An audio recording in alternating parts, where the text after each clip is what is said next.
Okay, great. Thank you so much. Good morning, everyone. Good morning. I Good morning. really hope you had a restful night. These nights are very short, aren't they? Yes, but we are grateful that we have a new day. And even as we begin our session this morning, I want to turn our attention to our gardens that we are so enthusiastically tending, and we are so happy when we get products from our garden, produce from our garden. So I want to take a lesson from our plants this morning. Now, each one of us has set up our garden differently, isn't that so? I know you can't answer, but I guess you're nodding in support. We have selected various types of pots and containers for our seeds and seedlings. And our plants grow happily, of course, with the right environment and soil, etc. But our plants grow happily wherever we plant them, isn't that so? The pak choy, if we put our pak choy in a state of the art container, or if we put it in an old drum or an old tire, even an old shoe, it will grow, isn't that so? The pak choy does not container, so you have put me in an old drum and I will not bloom. That certainly does not happen. It just blooms wherever it is planted. So what do we get from that? What do we get from our plants? We have showed up in this world in various containers. Can I get an amen? Silently, of course, because you can Amen. receive that's right. We have showed up in this world in different containers, different shapes, different sizes. Some like a banana, some like a watermelon, an apple, avocado, cucumber, various shapes. We can just name it. But we are here. Ephesians 4:10 gives us some very valuable information. Ephesians 2:10 says, "For we are his workmanship, created in Christ Jesus for good works, which God prepared beforehand that we should walk in them." So what do we take away from this? No container is better than the other. We are God's workmanship, and the master gardener has set out his purpose in various bodies, various containers. The master gardener has a purpose for each one of us, and he set us out in the way that he sees that is best. So we showed up differently, each one of us unique and different, but we have all come from the hand of the master gardener who has carefully set us out. So what do we get from this? Let's bloom wherever we are planted. We were created by him. We are his workmanship. So we have a creator and we have a purpose. The text says we are created for good works, which the master gardener God prepared beforehand. So as we go forward, let us remember to simply be the best pak choy or lettuce or banana, whatever is our purpose, just be the best that we were created to be. So be the best banana, be the best melon, be the best apple, be the best avocado. We have the stamp of our Creator on us, on our lives, and we are valuable and we have a purpose. As we ponder on this lesson, as I did from the plans, I trust that we will reorient our thinking if that is necessary, or just be reaffirmed in our convictions that we are special to God, each one of us, and we have a unique purpose, and we are not in a position to look down on any container. We are not in a position to discriminate because we are all God's workmanship. So take a lesson from the plants. Grow happily in whatever container you are planted in. God bless you. Let us bow our heads as we pray. Father in heaven, we thank you for this great privilege that you have given us.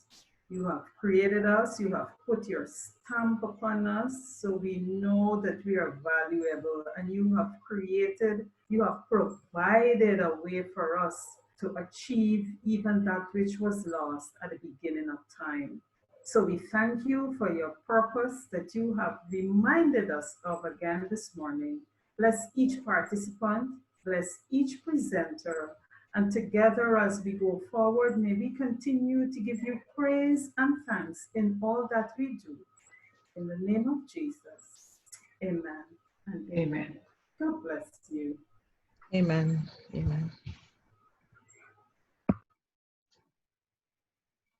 Okay, we want to thank you very much, Sister Henry, for those wonderful words this morning. And we trust that they will have some impact on all our participants this morning as they continue to plant their gardens, consider and contemplate on the Most High. Yes, amen. Right? This morning, we have two speakers with us, but unfortunately, the first speaker is running a bit late. He has some technical difficulties, and he's trying to get to a computer. So he may be a little late. So we want to start with our second speaker this morning. So the two speakers this morning are two of my colleagues from the Department of Food Production at UWI. The one who's going to speak to us now, his name is Mr. Dexter Bristol, and he is a very active member of his church. He's actually the first elder of his church in Demerara, and he is our chief technician on the farm at the University of the West Indies, the University Field Station. All right. Now he is going to talk to you about some general maintenance and cultural practices that you'll be doing in your gardens. So it is a very interactive discussion he wants to have with you all this morning. And let's give him your undivided attention, and hopefully we will have our next speaker in about an hour's time. All right, so Mr. Bristol, I'm turning over to you now.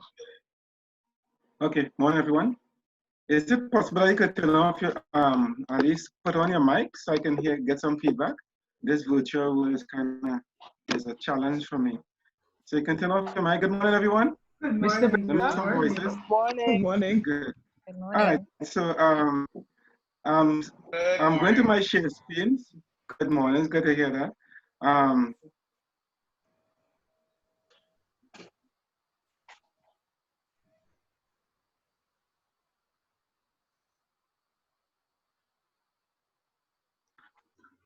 Hello, you seeing the screen? Yes, we can. Yes. Well, okay. One problem. What's the problem here? What's the problem? All right, hold on. Mr. Bristol, morning. My name is Shasta. Yeah. When the presentation begins, I mute all the mics because what happens is some persons come on, they don't mute their mics and it causes a disturbing feedback. So when you are ready to hear participants, sorry, you will let me know. But for now, if you have any general questions, I can always respond to you. No problem. Okay. All right. Let's go. But yes, I can see your presentation. If any other is having difficulty or challenges, please say so in the chat and we'll do our best to assist you. Oh, okay, fine. All right. So the presentation this morning is a guide to general maintenance in your faith garden. Not sure if this thing is going to move. Okay, the learning outcome is just two basic things: to understand the importance of cultural practice for general garden maintenance, understanding the major types of practice used and their efficiency and advances in your garden maintenance. Okay, so types of cultural control. I'm wondering if people understand what I mean by cultural control. It's things that people have been doing for years is adopted into our modern type of agriculture today. Now, one of the things they look at is things like planting time. Now, I'm going to use layman terms so that you can understand. Planting time is basically the manipulation of planting time that will help minimize pest damage. Now, for example, between host plant. Now, if you have another crop, now let's assume, now first you're gonna clear your ground and things like that. But when you clear the ground, what you did, you move away initially a plant or a weed that was there that insects would have been attacking or would have feed upon. And here it is, you cut away all their food, and here it is, you introduce a crop. And most likely your crop is a crop that is, it is well refined, so it tastes better. It's like a nice home cooked meal compared to this fast food. I don't know if that's a good example, but some people prefer fast food. But you think about it, the insect will so one of the things you can thinking about between hosts, between host plant, you can have pests with a natural enemy. So the pests basically will grow with a plant that they know. And they will grow and they will eat from that plant. When you introduce another plant, they will want to eat from that plant also, especially if you take away their host plant. Other thing that will help in terms of cultural practice is plant spacing. That's basically, you want to put enough space that the crop that you want don't have other type like itself competing for the same nutrients, so that you could get the maximum high quality yield per unit. Okay, plant density. Now, you want to have a deterrence of colonization. Basically, if you have a crop here and you have a host plant that the insect love, the insect is going to move across and go across to your crop also and start eating from your crop.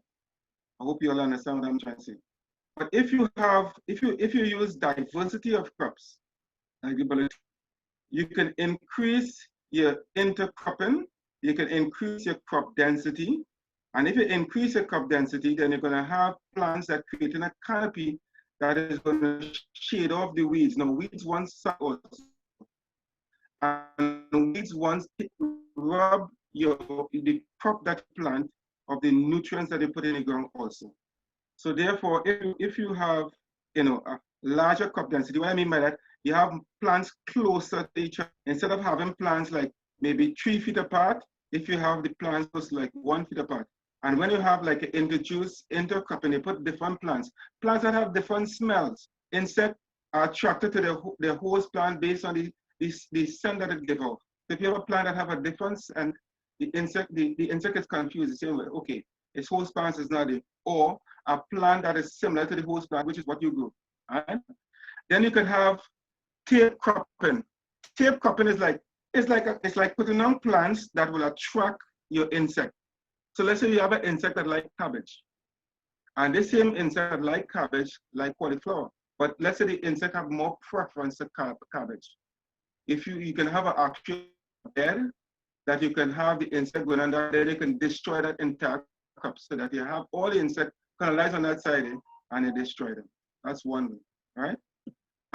So cultural management practice. Practice include all the crops, production, and management techniques which are utilized by farmers to maximize the crop production or farm income.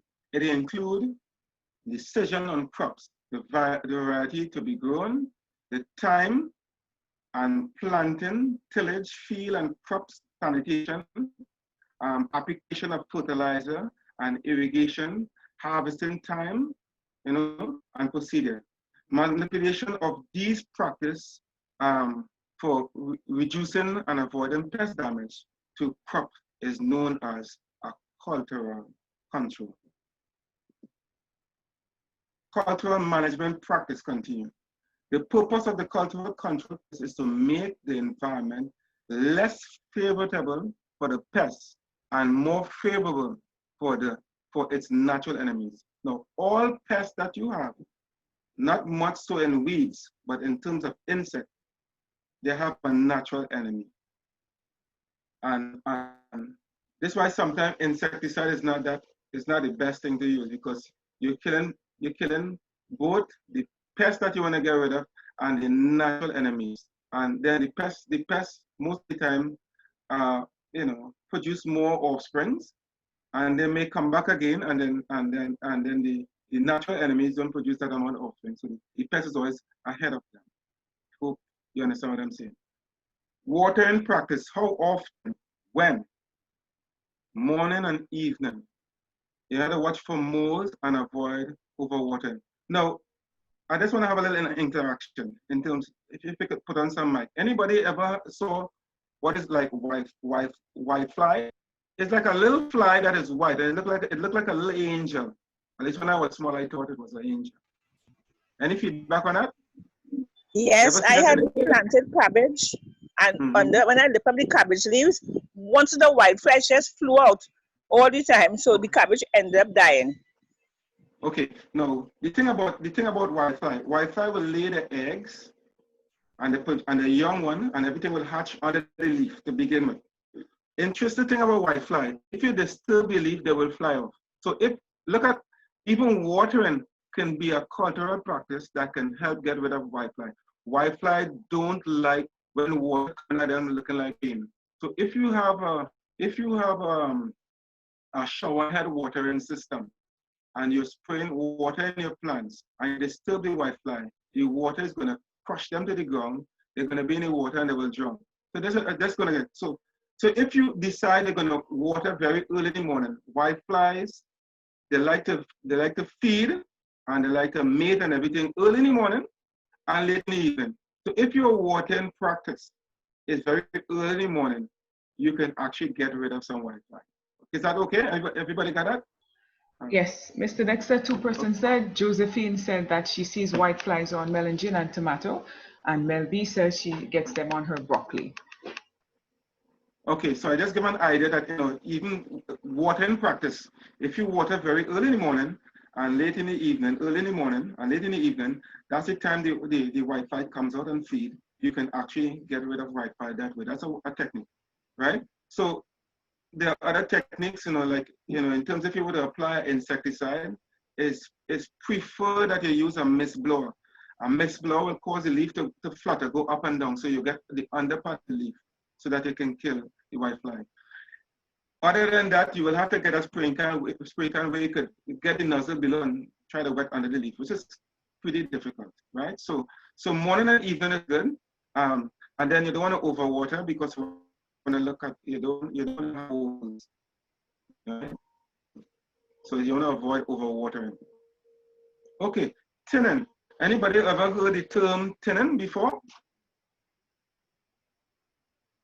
The term tinning, normally we will put 2 to 3 seeds in a hole, and when those germinate and they start to grow, and those seeds start to grow, what happens if you have about 3 to 4 plants there? You find that even though the amount of nutrients that you put, there's some level of competition for the nutrients. So tinning is bringing it down to either 2 plants for the most, or 1 plant, preferably 2 plants. So tinning is simply means avoiding some of your plants that are growing too close together, so that only 1 plant is left to grow. Tinning seedlings is a common method that is used to ensure the proper spacing of plants in your garden.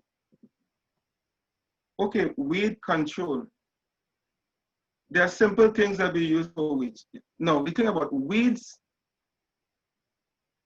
compete for the same nutrients that you're giving to your crops. Weeds carry pathogens. They are hosts for insects. If they were there first, insects love them, and then when you introduce this new plant, the insect will love this other plant that you put even more. Let me share an interesting thing that I do in my yard. Because I have a house, I have a garden, I have lawn throughout my yard. And plant in different small spots. I have a small tiller that I put in a hole and I disturb that little hole and I put my seed in. What happened? What I noticed that I have a lot of mole crickets. And the mole crickets have a nice relationship with the lawn. The lawn have adventurous roots, which they form like bridges. There's a plant here and there's a stem that goes out and then it hit the ground again and form roots again. The mole crickets go between the two areas that have the both roots, the same plant, and he divides the plants into two plants. Because the fact that they have another root, if he cut in between, it will have two plants. So it's a nice relationship that the mole cricket, it seems like it have with the lawn. Instead of damaging my lawn, it helped, spread my lawn actually. But when I introduce, if I take away all the lawn and I put things like, maybe melangen, the mole cricket comes and cut the head of the melangen and the melangen plant dies. So the thing about in some area, your weeds can assist you because they act as a tip system. It attracts the host elsewhere, depending on what the host is. I mean, depending on what the insect is, sorry, right? Depending on what the insect is. So also weeds, they rob the crop of its yield and potential because they compete for the same nutrients. Traditionally, answer for weeds and crop is they compete for the same source of light, water, and nutrients. So how do we manage this in your garden? We use garden hose, we use hand fork, and we use shovels, right? And also we use our hands and pull out the weeds. Mulching. Now, mulch comes in different forms and color. We have reflective mulch. What is good about it is that when you put a reflective mulch down, it reflects the sunlight up. So when your whiteflies go down and put aphids or whatever other insect that produce small insect that look like aphids, and they're under the leaf, the heat from the sun, they're under the leaf because they don't want to get sunlight. But when you put a reflective mulch, it reflects light upwards under the leaf, and they're very uncomfortable and they die. Now what it does, because it creates heat, they're dehydrated, they lose moisture, and they die.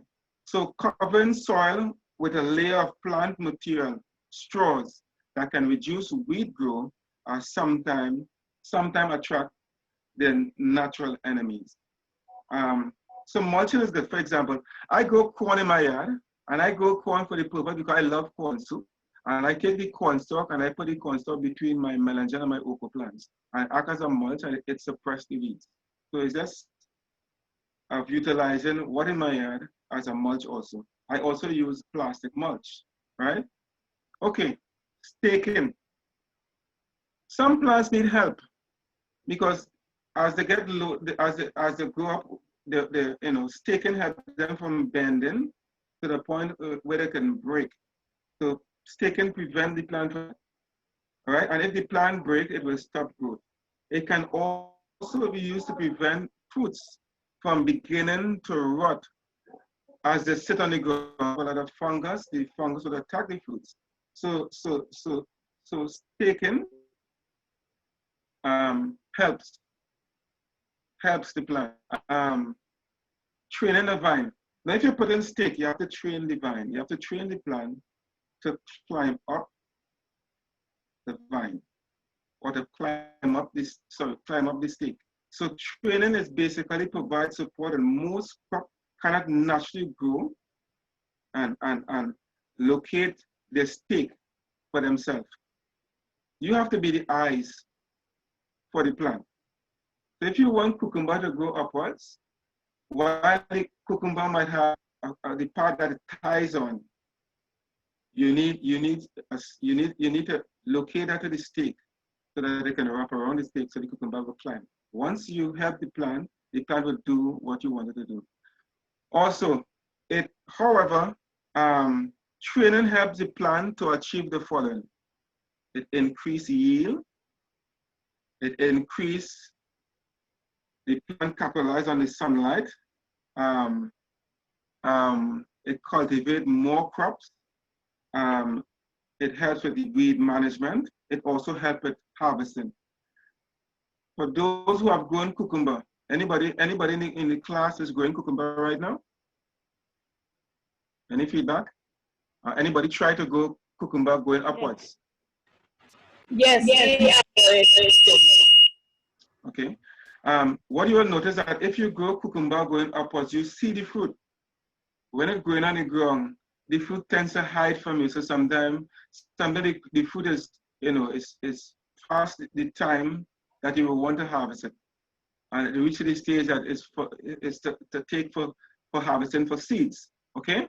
So if you're growing upwards, training the plant, it's more work, but you can see, at least you can see your crop itself, you can see the fruit. So I'm not sure how I can show you these videos here. I'm gonna try. Pruning. Pruning is a horticultural practice where gardeners select and remove parts of the plant. Usually branch, buds, and roots. So you can remove certain things that, the natural plants will produce enough fruits for it.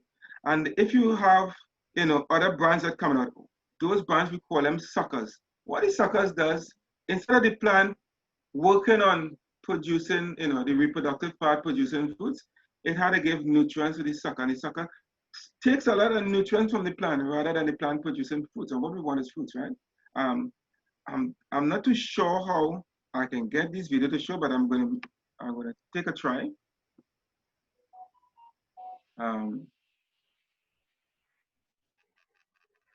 Okay, it don't look possible. So let me go on. Mulching. Mr. Dexter, Mr. Bristol? Yes? What you could try to do is copy and paste the video, the link into another window, and then share that screen. Okay, all right. Okay, so I have to minimize. Or what you can do is, let me try to do it on my end while you continue the presentation. And once it is ready, I will let you know. Okay, no problem. All right. So could you copy and paste the links and send it to me in the Zoom chat, please? In the Zoom chat. You copy and paste, and you could look for my name in the Zoom chat, Shasta, and you could send me the message privately.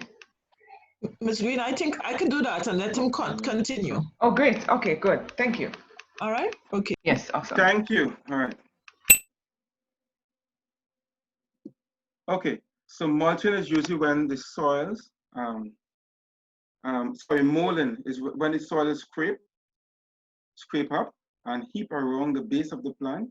Most people know what molding, right? There's a sweet potato boring worm that attacks sweet potato plant, and by molding as a cultural practice, force the worm to try to bore at the hard stem. So the worm is discouraged and it move away. So molding also helps with getting rid of weeds around at the same time and making sure that the nutrients that you put in, the plants only get those nutrients. The plant itself and all the weeds around the plants are not benefiting from these nutrients that they put in. So molding is just scraping up the soil from the base of the plant to form a small mold. You can use a hoe or a shovel. Benefits, as I said earlier, the plant, you get rid of the weeds. There's no competing for the nutrients. The plant itself gets the nutrients. Okay. Okay. Crop rotation. Crop rotation replace a crop which is susceptible to a particular pest with another crop that is not susceptible and on the rotating basis. So crop rotation of beans produce the bacteria, wilt disease incidents, crop rotation with cereal, mustard, and marigold will reduce nematodes. Example of it, look at the diagram. So you have like a tomato plant. Let's say you start with a tomato plant. Then you go to another plant. Now, tomato, there are certain pests that are going to attack tomato, but the pest is not the same pest that are going to attack peppers. And not the same pest, what is going to attack peppers when the pest starts to show itself after you harvest of a pepper, not the same pests that are going to attack potatoes. So potato is the next crop, right? And then you can go with melon. And then you start the rotation all over again, okay? So it's all about utilize nutrients already in the soil provided by the previous crop. So let's say I have a legume crop that's going to give nitrogen to the soil. Then I can actually add a corn crop after that is a grass of nature that is a high nitrogen uptake. Okay, so example, green manure crop, high nitrogen crop, which is corn, a root crop, then a solanaceous, and then back to the beginning. Okay. Companion planting. Companion planting is planting in addition to the crop to attract natural enemies and make it difficult for the pest to find the more favored host crop. So I think what we basically say here is that you can actually put some of your seasonings in the planting by creating scents. It's difficult for the insect. Now, insects don't basically have nose like us, but plant create different, change if you could see air as a fluid, let me see how I could explain that. Anybody ever walk in a room and surprise a cockroach? The first thing you notice with the cockroach is that they move the antenna. The cockroach basically it's not looking at you, the cockroach is not looking at you in a different direction, and you notice that the antenna will start to move faster. The cockroach is using the air as a fluid to locate you, and in the air, this antenna have different receptors that can detect the acidity of the air, how it changes and everything.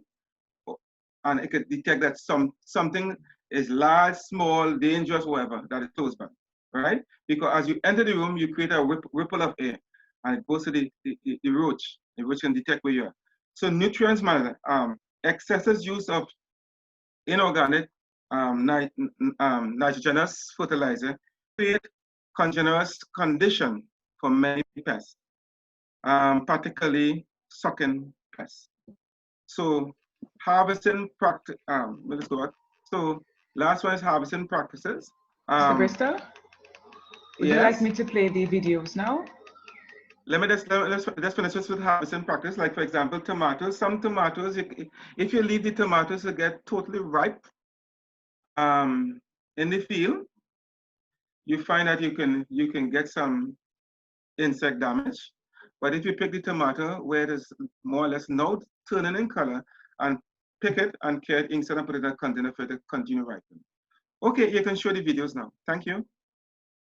All right, you're welcome. Is the first video vegetable series, tomato plant pruning.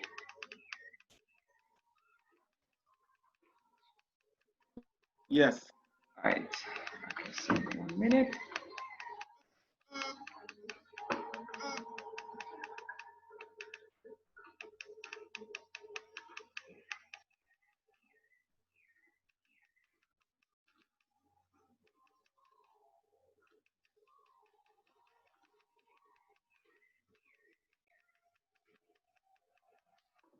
All right, is my screen, can my screen be seen, Dexter or Dr. George? Yeah.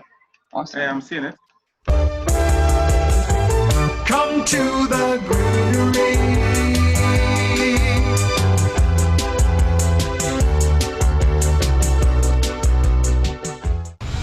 Hi, it's Kirsten Segler from the Greenery, and we just wanted to update you with our tomato production. About a month and a half ago, we planted our tomatoes, if you recall, so it's middle of July right now, and they're doing all very well. So we planted them and tied them up here on these nice strong steel posts, and we're just going to go through a little bit to show you how to remove the suckers. Here's the main stem, and here's that leaf, and there's the sucker that was developing between that. So that's what we're removing. Up here again, there's one, and there we go. Flowers starting here, they'll be opening up soon, and then they'll pollinate, and then there'll be your tomatoes developing there. And we've already got some other clusters down lower. Here's an example of a sucker that's been left on for quite some time. You can see how large it is. So here's our tomatoes again developing off the main stem. Here's the leaf, and here's the sucker between the leaf and the stem, and look how big this sucker is already. It's that big. So you can see what's happening. It's almost becoming the same height as your main lead. So again, we want the growth to concentrate on the main stem, pushing that top up and not pushing all these other little side branches, because we want a nice open canopy so the light can get to the tomatoes and they can develop, and all that energy is developing into tomato production. As you can see, one cluster there, this one's developing, and here's the flowers up top on your third one. So again, we'll get in there and we will remove that, get it out of there, and you can see just how nice that opens up, getting the light into there. This is for varieties that are called either staking or indeterminate, meaning they grow forever, indeterminately. And the ones that are determinate or bush type, those you can kind of just let be. They'll have shoots growing in all directions, and they'll look a lot broader and bushier.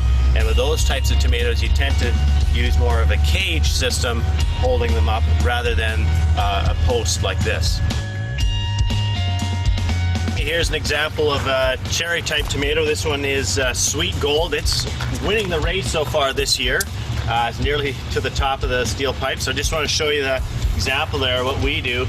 Again, you can just slide that bamboo pole in the top of the pipe, and you simply just, another few days here and I'll be able to tie that up. Maybe just do the tip here, but kind of just sort of guesstimate on how high you want to get it in one season. There is a point toward the end of the year when you're not going to have those last tomatoes develop in time before heavy frost. So at that point you can cut the top of the tomato off, like pinch the main lead, and then that's as tall as it'll grow. So I mean, that's a fairly good height there, and you simply are using the tomato to hold up the,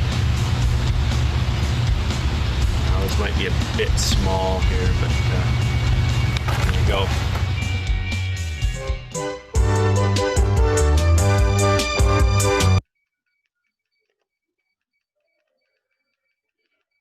All right, so we're going to go to the next video.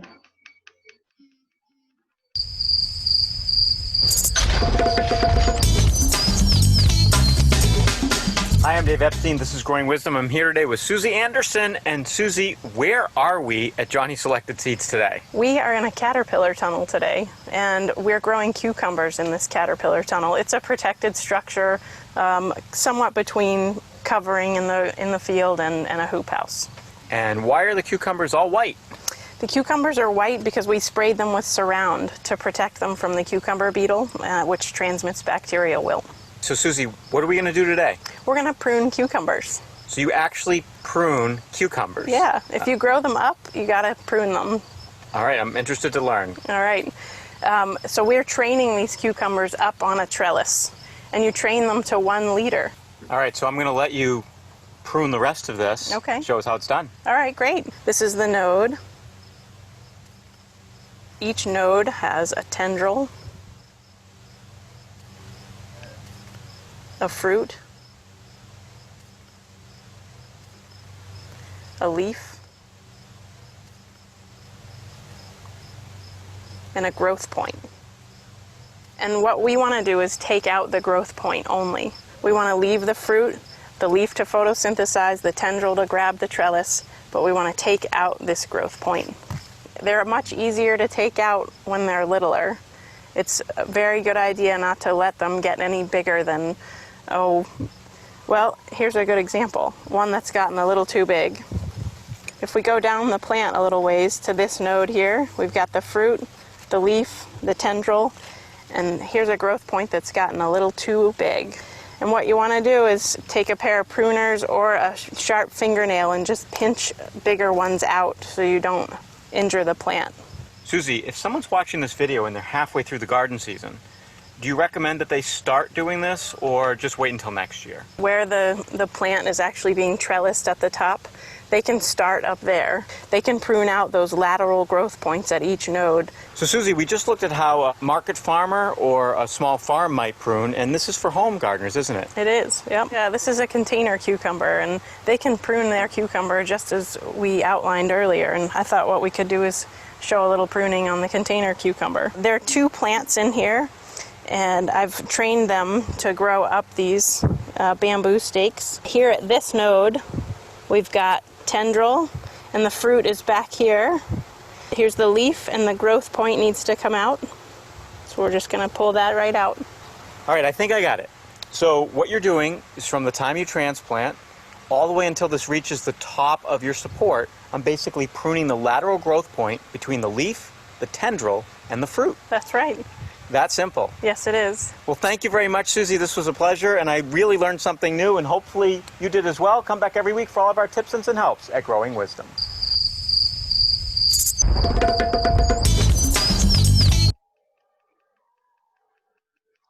All right, so we can go back to you, Mr. Bristol. So we have some time for some quick questions. Any questions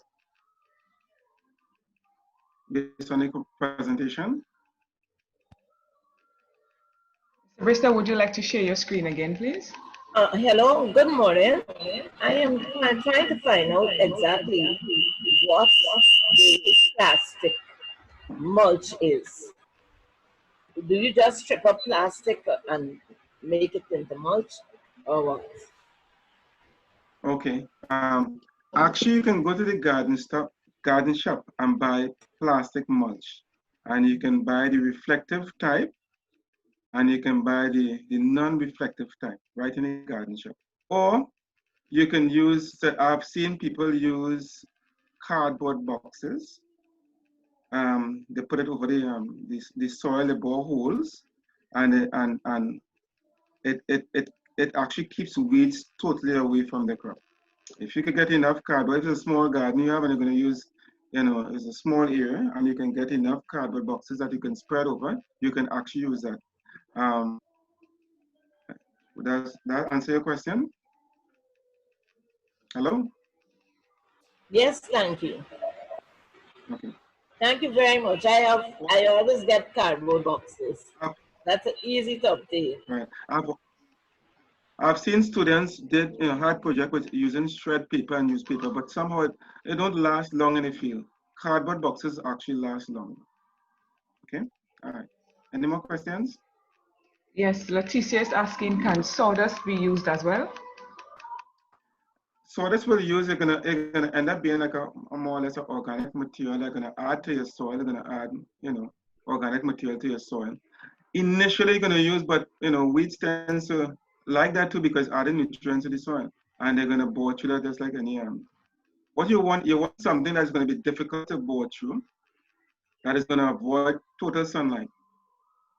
Right, so the initial stage, sawdust is gonna keep away the sunlight, but also you're still gonna get some weeds going through it, and they're gonna enjoy it because as the sawdust break down, it's gonna provide nutrients for them as it composes naturally. Can I just add, Mr. Bristol, can I just add that the sawdust, you have to be careful with the type of sawdust sometimes because it could have a phytotoxic effect on the plant, meaning that it will prevent the plant from growing. So you have to be careful. So certain types of wood, like, is it cedar, Dexter, Mr. Bristol? Cedar, I think. You have to stay away from cedar. From cedar. So that's why when you're getting sawdust, you have to ask. I mean, sometimes it's impossible to find out what type of wood, if you put a sawmill, but you just have to be careful using it. All right. Mr. Bristol, the next one is Melby. She says that she has previously planted cauliflower and pak choi. For plant rotation, what are some suggestions to plant next in those containers? Okay, no, I'm going to ask Dr. Isaac. Dr. Isaac, can you help me here? Right. The thing about cauliflower and pak choy, they belong to the same family. So you want to rotate it because whatever, if you have any pests affecting the cauliflower, it's going to remain in the soil, especially if there are diseases and soil-borne diseases, and it's going to remain in the soil and it's going to affect the pak choy. I mean, may or may not happen if you have healthy cauliflower and you rotate it with pak choy, and it may not affect it, but you just have to be very mindful of that. Maybe you could plant a bean next. Plant something like bodi next, or some salad bean. You could possibly plant after your brassicas. All right, but I will send up some more information on the Google Classroom on examples of crop rotations that you all could use. All right. Okay. I have a question. How do you any other use? Questions? Yes, two more so far. How do you use plastic mulch? Okay.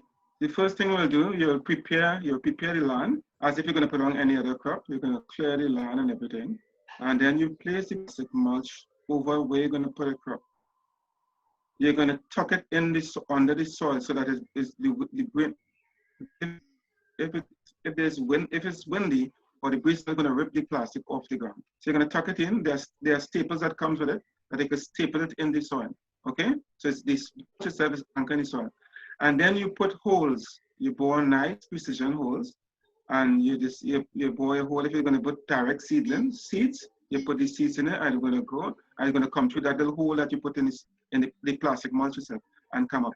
What is going to happen there is that the thing about when you're using plastic mulch, if it rains, if you water, the plants don't get water. So therefore, you have to have a watering system that is running under the plastic mulch or drip irrigation. Dr. Wuddivira presentation when he comes on, he will touch things like that. So you're gonna run your water under the plastic. So when you set it up, you're gonna have your irrigation system in place where you're gonna put your plants and everything. You're gonna put the plastic mulch over. You're gonna staple it to the ground. You're gonna bore your hose and put your plants. So and your irrigation system that is going to deliver water for your plants could also deliver fertilizer to the plants. So it could also be an irrigation system and a fertigation system at the same time. But what your plastic mulch is going to be doing is going to allow only the plants that you want to grow only, and it's not going to have any weed problems, nothing to compete. Okay, and it's less labor in the field. Okay, thank you. The next question is, could you go over the difference between mulching and molding, please?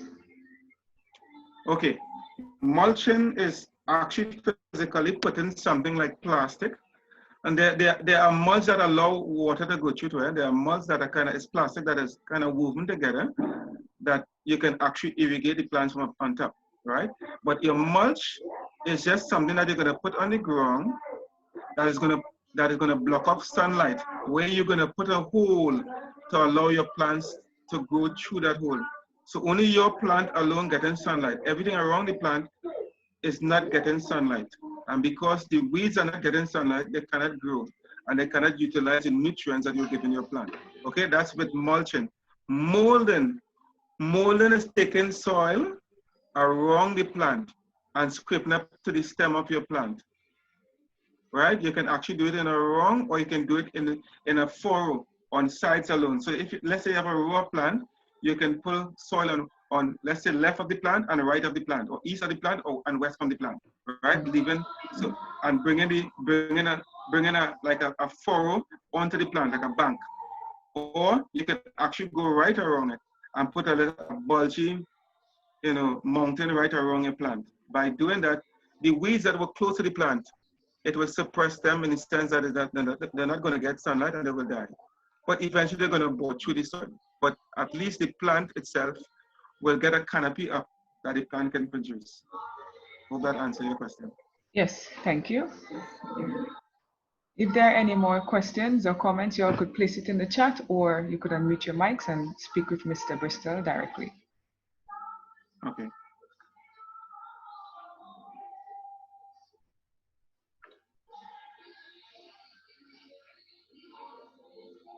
Okay, there's no more questions. That's good.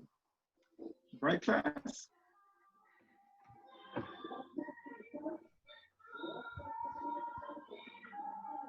No more questions? Very good. All right, so that means everything was clear with them. Okay. Good job, Mr. Bristol.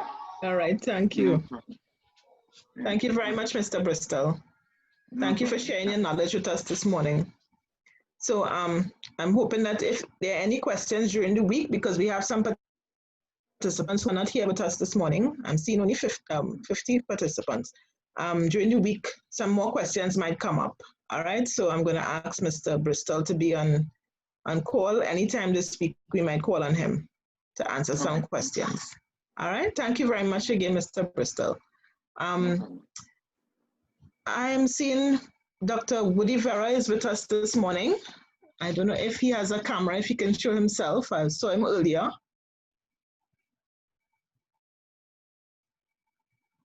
It's like he disappeared. Dr. Wuddivira, if you're there, just say hello. Go ahead, Doc. Could you unmute your mic? Hello. Awesome. We can hear you. Hi. You're hearing me? Yes, sir. And I believe you're seeing me as well. Yes, we are seeing you. Yeah. Black and red. All right. So, folks, let me introduce to you Dr. Mark Wuddivira. He is our head of department for the Department of Food Production in the Faculty of Food and Agriculture. And as you can see, he's all decked off very nicely this morning because he's also a pastor. He's the pastor of the Chapel of Joy. All right. So we want to welcome him this morning for sharing his knowledge with us. And he's going to talk to us this morning on some basic irrigation techniques. So let us give him all your undivided attention. We turn over to him right now. Dr. Wuddivira, let us know if you could share your screen, your presentation this morning, or if you need. Okay, if I could get the sharing rights so that I can. Yeah. All right. So Ms. Green is our host, and she will be guiding us through. What she will do, she will give you co-hosts. She'll make you co-host so that you'll be able to share. So we have to remove it from Mr. Bristol. All right. Okay, thank you. All right, you're welcome. 1 minute. Okay, so while Ms. Green is trying to, give me some powers, I just want to say good morning to everyone. Thank you very much, Dr. Isaac, for giving me this opportunity and for organizing this very important program. And I want to also appreciate all the participants. Of course, without you, a useful program like this will not make any impact. And so I'm really excited to make this time and, just to speak with you on something, or for us to share our knowledge, because I know that you may have some good knowledge that will also benefit me. Thank you. So let me try and see if I can share my screen. Yes, you are able to share your screen, Dr. Mark, and I'm just put my video on so you could have a look at my face and who this host is with you this morning. Okay, thank you. You're welcome. Yeah, thank you. I say you can go ahead and share your screen. Yeah. Strange is sharing something else.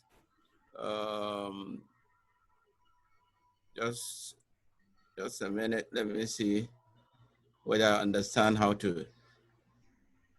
My apologies. I'm not using the conventional computer that I would normally use. So okay.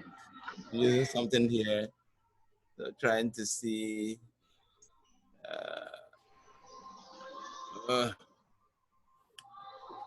Yeah, we are farmers, so we have patience. I know that. I know farmers are patient people, because when you put the seed on the ground, you have to wait for it. You don't know what happens to it, so you have to be patient. So thank you for your patience. Oh my God, this is it here. It's a Google Chrome. I don't know. Okay, so when you click on share screen, what do you see next? Share this screen, right? Screen. All this, it's not share your entire screen, but okay, all right, okay. You are seeing something. We're not seeing anything as yet. Just if you're having difficulties, maybe you can make me co-host and I will share his slides. Good suggestion. You're getting through, you said, Dr. Mark? Getting through. What is the Zoom? Right, well, you're also co-host, Dr. George.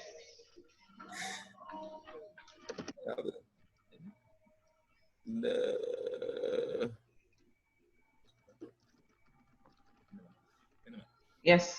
Okay, so we're seeing Dr. George's screen coming up.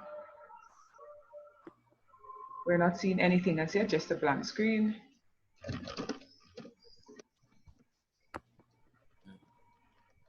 No. All right.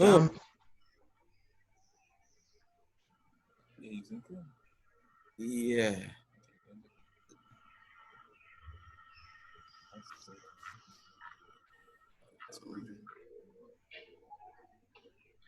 You all seen the slides? Yes, we can see now.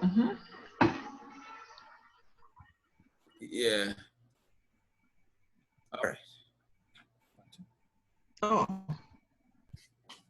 Okay. So are you seeing my own or your own? I'm not sure whose own is showing. Dr. Mark's screen is now showing, so that's what we're seeing. It's not showing. All right. So let me take out mine then. Oh, it's my screen that is showing, yes, right? Yes, it is. All right, good.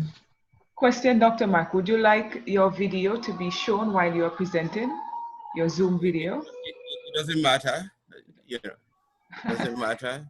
All right. If it is convenient for the participants to have the video on, yes. You know, that's fine with me.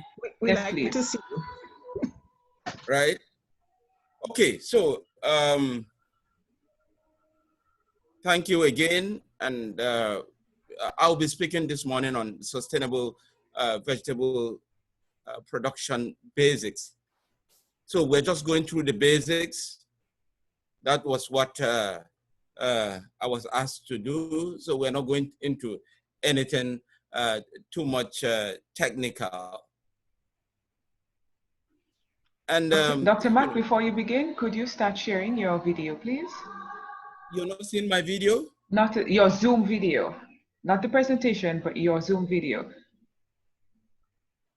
I'm telling you, I'm not even seeing where the Zoom is now. It has, the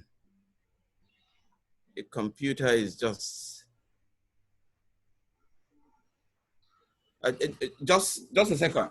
Sure. So I just sent you a request asking to start your video. So let me know if you see it.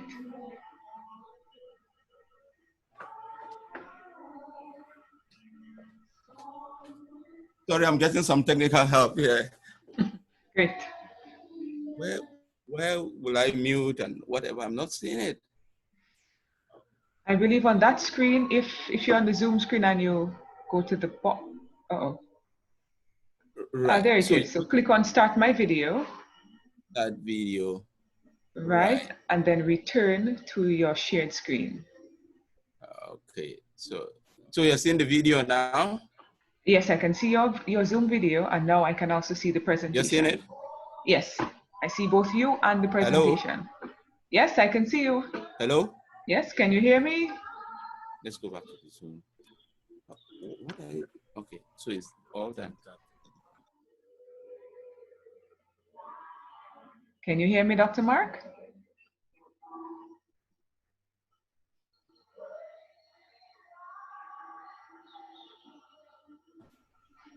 Hello? Yes, yes. Mm-hmm. You're hearing now? We can hear you. We can see your Zoom video. However, we are not able to see your presentation anymore or your shared screen. Are you seeing it now? Not as yet. You're not seeing the screen? No, I'm not seeing your shared screen.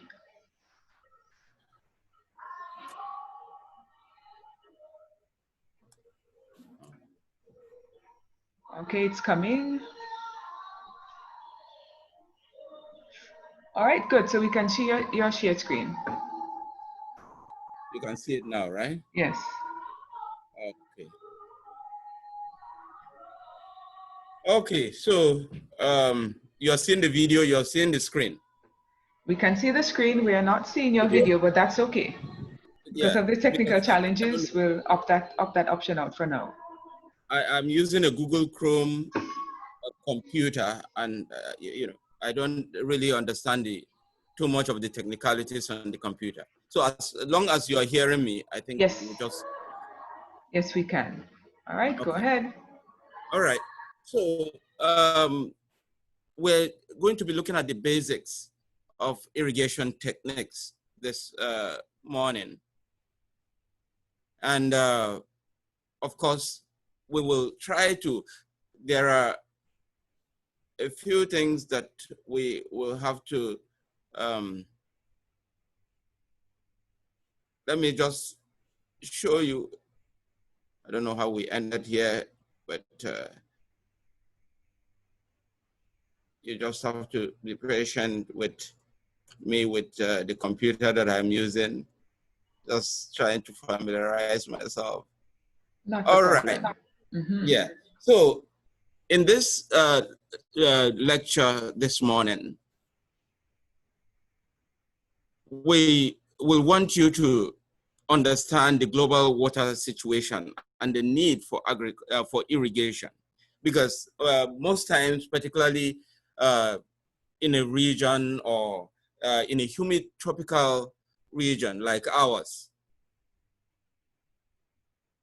we may want to say that we have enough rain. We get a lot of rain, because if you look at the rain that we actually receive, it is more than enough in terms of how much we receive. It's more than enough to, you know, for us to have enough water and grow our crops year round. So we're going to see, but what is the problem? Why do we need irrigation? Because remember, irrigation is, you know, is an artificial supplementation of water for crop growth, right? So what you're saying, you're not getting enough from you know, natural precipitation, from natural rainfall. And as a result of that, you need to supplement the water for the crop to grow. It could be supplemental. It can also be entirely irrigation, because there may be times that you just want to use irrigation alone, or there are times that it is only irrigation that will be available as a source of water for your crop growth. And we know in our situation, because we have the dry season, so definitely during the dry season, we have very, very limited rainfall. And so irrigation becomes very important. So during dry season, of course, it is going to be entirely irrigation. So here we want us to understand the global water situation. We also want to understand the need for irrigation. And so at the end of this lecture, I will hope that you understand that, and you also understand the major types of irrigation systems and their efficiencies and some advances in irrigation. Also, at the end of this lecture, if I ask you, or if anybody asks you, you should be able to explain to them that, you know, the importance of water in sustainable vegetable production, and also understand the basic water management techniques, and we're going to learn a little bit how to establish basic irrigation systems. So those are the things that we're going to be looking at this morning. So my presentation would have been successful at the end of the day if you will be able to do all the things that we have outlined in our learning outcomes. When I say able to do, of course, this is not the practical aspect. This is just the theory. So I expect that you'll be able to apply it when you go out in the field and so on. Now, let's start by looking at the growth of the vegetable. Now, we're seeing about 4 stages. I don't know, based on my limited understanding, I'm a soil scientist, and so probably Dr. Isaac will help me here, but these are the 4 basic growth stages of a vegetable, right? We're seeing the first stage is to transplant, and then we have the rapid growth stage, and then we have our flowering and fruiting, first fruiting, and then we have our harvesting. Now, at all these stages, what I'm trying to arrive at here, at all these stages, the crop needs water. Of course, it will need more at certain stages than others. For example, when you transplant, of course, there will be the need of water. At the period of rapid growth, there will be the need of water, flowering and fruiting as well. But during harvesting, you may not need much water at that time, right? So what is the water situation? Now, it has been clearly shown that our water situation has remained the same for over 1,000 years. The amount of water that we have 1,000 years ago is still the same amount of water that we have now. Then what is the problem? If we still have the same amount of water, it therefore means that there's water for us to, carry out our domestic activities, our industrial activities, and also our agricultural activities. But yet,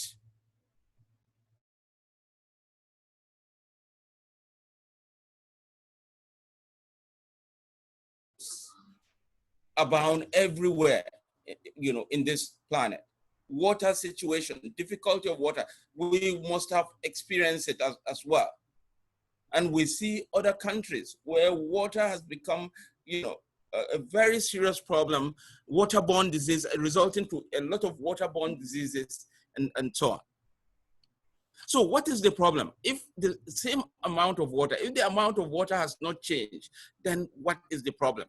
And I want us to look at, I don't know whether you're seeing my cursor here. Yeah? Yes, we can. Ms. Green, you're seeing it, right? Yes, we can. Right. So if you look at, the distribution of water here, now, of course, globally, about 97% of this water that we're talking about is locked in seas, in oceans, as saline water. And we all know that saline water is not readily available for usage. If you have to use saline water, technology has been developed for desalination and things like that.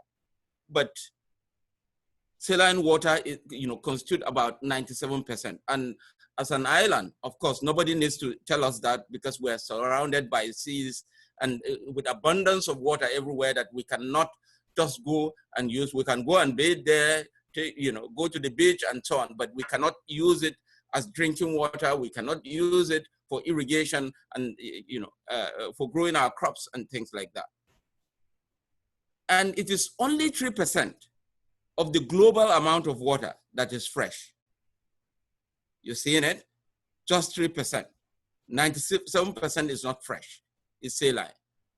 And then if you take the 3% of fresh water, the 3% of fresh water, and you break it down, you will discover that about 69% of the fresh water is in the form of ice caps and glaciers. So it's locked up somewhere in the, Antarctica, and so on, where you have ice caps, where you have glaciers. It is not, even about 70% of this fresh water is not readily available. And 30% of the water is groundwater.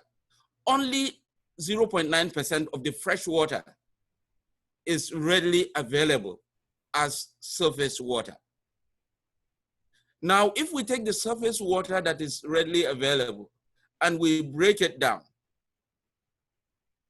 then you also see that 87% of the fresh water, or the surface water rather, is in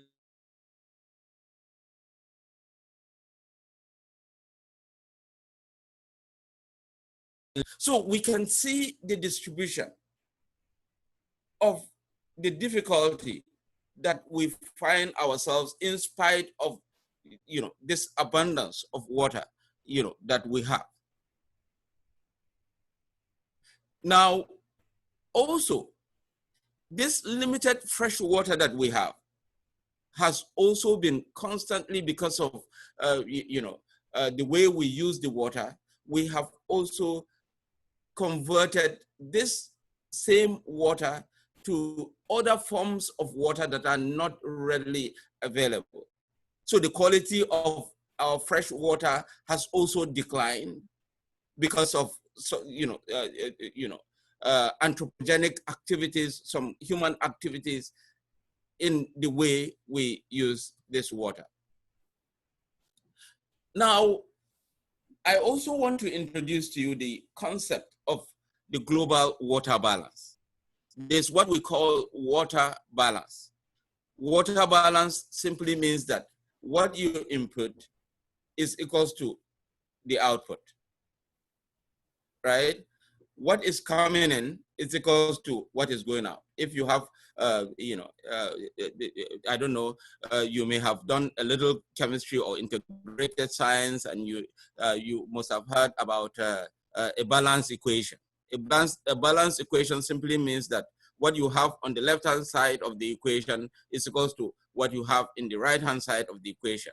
So the water balance too is the same concept, which means the amount of water that comes in is equals to the amount of water that goes out.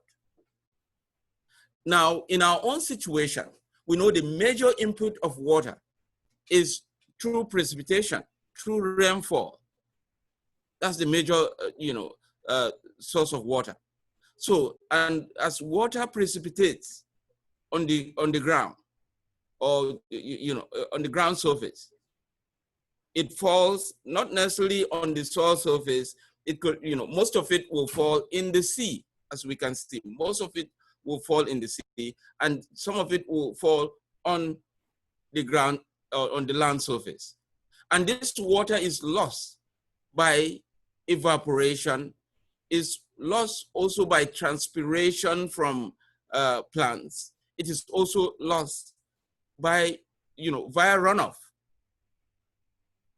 So we're seeing here the input must be equals to the output, which means the amount that is received via precipitation will be equals to the amount that is lost via evaporation, via transpiration, via runoff, and other forms of loss, and the amount that is held by the soil. And the amount that is held by the soil, that is the amount that plants, crops, other vegetation can use. The amount that is, which is just about 0.5% of the total amount of fresh water, global fresh water. That is the amount that is held by the soil. And that little amount that is held by the soil is what we produce our crops from, is what other vegetation ecosystem grow, right? Now, in recent times, there have been, we would have heard of global or climate change and, global warming and so on. And it has been shown that, climate change will account for about 20% of the increase in global water scarcity. So we're seeing a situation of water scarcity that, is very evident in spite of the abundance of the water that we have around us. Now, I have a figure here that shows the distribution of water usage or water consumption based on domestic use, industrial use, and agricultural use. And if we look at it, the dark area here is the agricultural use. So we can see in different countries of the world, agriculture actually consumes most of the water that is available. We're seeing it clearly from China. It's agriculture that you're seeing up to USA. You're seeing agriculture dominates the water use, right? But of course, domestic and industrial use are competing usage of the water that is available.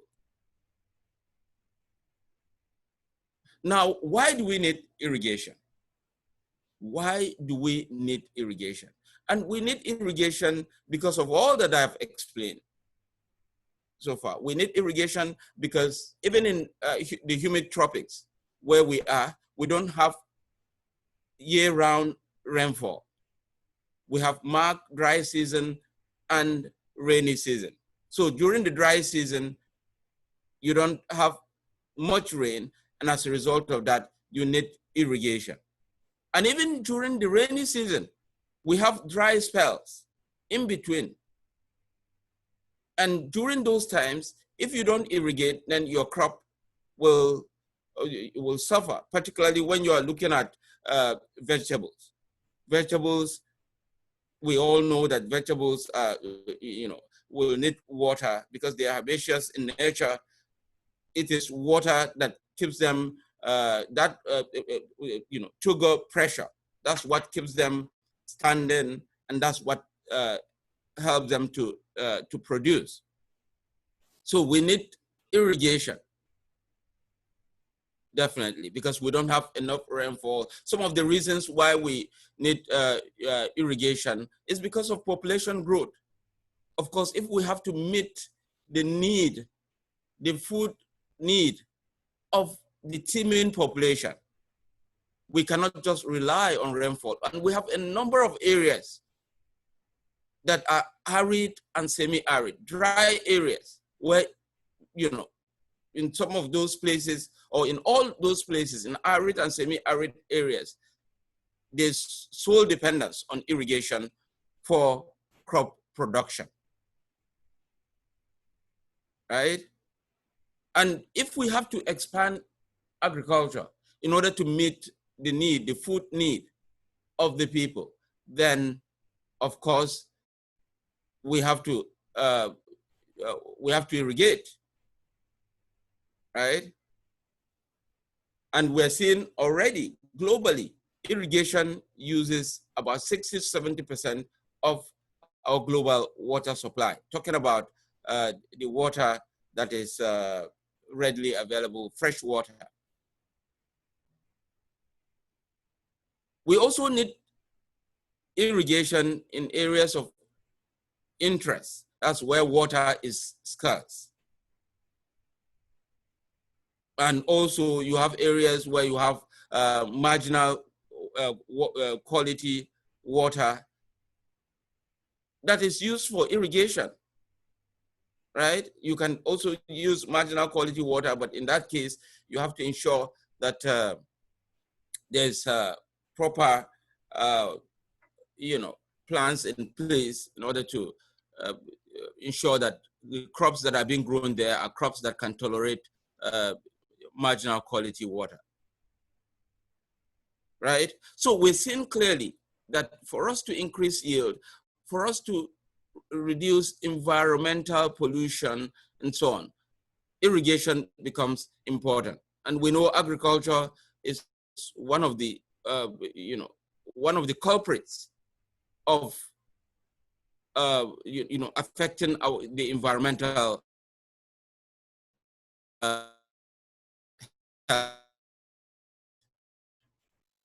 Now I will run quickly into the different irrigation systems. Since we need irrigation, then what are the different irrigation systems?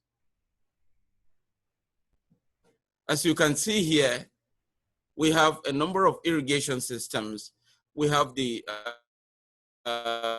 flood irrigation, we have sprinkler or irrigation. We also have furrow irrigation, drip irrigation, different irrigation systems.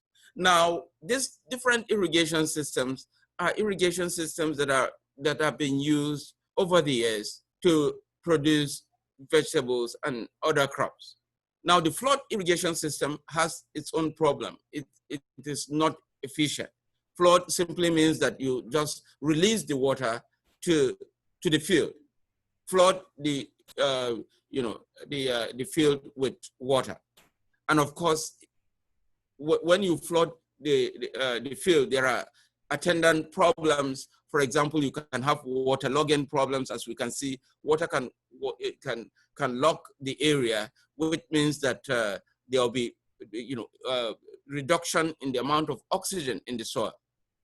That results in anaerobic conditions that are not suitable for the beneficial microorganisms in the soil, not suitable also for the respiration of the roots and so on, and that can result in death of our plants, particularly when we're looking at vegetables. But flood irrigation system is cheap because you don't need much sophisticated equipment and so on. So it is cheap. You just release the water into the field and so on. But it has serious disadvantages. It is not efficient, and with the limited water that we have, flood irrigation is not efficient for water use. We have furrow irrigation, and furrow irrigation simply means that you are putting the water, which can be a form of flood irrigation, where you are releasing the water into the furrows, as we can see here. And the plants, you have raised beds or ridges, as we see here, and water is released to the furrows. And water can seep in and be utilized by the crop roots. Sprinkler irrigation has also, it's also another popular irrigation system. And sprinkler irrigation, of course, is more efficient than furrow irrigation, because now you are applying to this designated area and you are simulating rainfall. You are simulating rainfall, and you have sprinkler nozzles that can spray the water on the soil surface. Now, the problem with sprinkler irrigation, as we can see it here, because sprinklers, depending on how they are placed, can, if you want to really cover the whole field, then there's the tendency that water can be lost to areas that are not of interest, like areas outside the crop field. Water can be lost there, and that affects the efficiency of that irrigation system. Of course, you also have evaporation that could be taking place and so on, that can also undermine the efficiency of the irrigation system. Watering cans can also be used, as we can see here. You can carry your watering cans and water the plants directly, which has its own problems as well with respect to efficiency and the drudgery that is involved in it, the manual labor that is involved in that as well. We can also use hose to release water and supply to the crops. Now, the most efficient system, which has been developed of recent, when I say recent, I'm talking about being the latest technology that came up in terms of irrigation, is the drip irrigation. where you are now targeted. So this is a targeted irrigation system where you are applying directly to the plant roots. So water is applied more efficiently and more frequently. You have water being applied in amounts that are needed by the crops, rather than a sprinkler that will sprinkle the water, which might be in excess of what the crop requires, or a flood system where you just release the water, which will be in excess with what is required. The drip irrigation, on the other hand, supplies the amount that is needed by the crops in small amounts, but it applies more frequently. In fact, technology in drip irrigation has gone so much that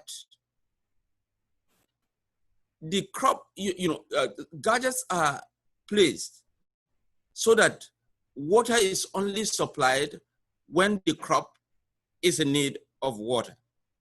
That is how efficient it has gone, particularly when you go to countries where drip irrigation started, where that technology started, that's Israel. When you go to such countries, there's so much technology, you don't even need to go out to the field. You can control that on your computer and so on, which we have the technology here as well, where we do, things are controlled in protected agriculture, like in greenhouses and so on, using the computer without necessarily having to go out in the field. So I have a figure here that shows the efficiency of, of the drip irrigation in comparison with what do you call it, with the sprinkler. So we're seeing sprinkler, the efficiency of sprinkler, that's in terms of water. Sprinkler is about 75%, so we can see efficient, and that's based on information from Netafim. Netafim is that's the company that produces all the irrigation systems, the company in Israel. We also have drip irrigation where you are using drippers. Things have shifted here. Where you are using drippers is about 88%. And there has been an improvement where you are having subsurface drip irrigation. Subsurface drip irrigation gives you about 95% efficiency in water usage. So we can see you are not just wasting the water, 95% of it is being utilized, which is high efficiency.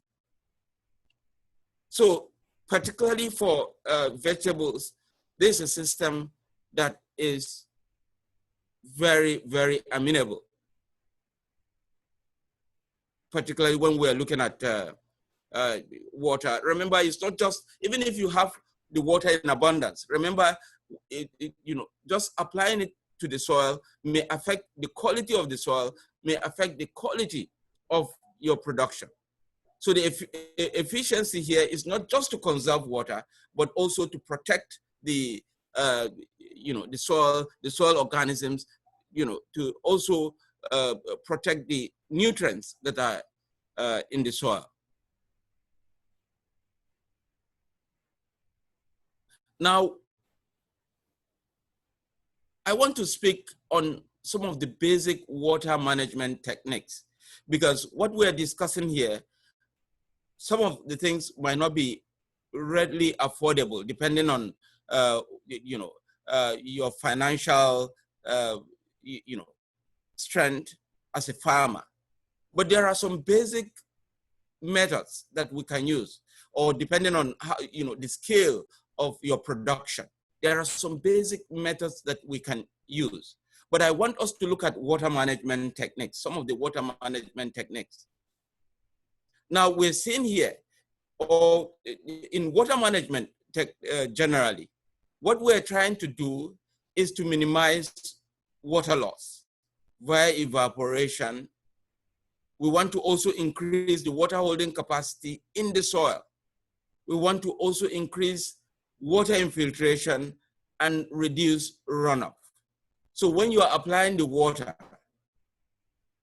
is it been is it been lost by evaporation, or is it being used by the crop? We want to, that's the aim of water management. Is the water being held by the soil and becoming available to the plant or to the roots when that is needed? Is the water that has been supplied infiltrated, or is it been lost by runoff?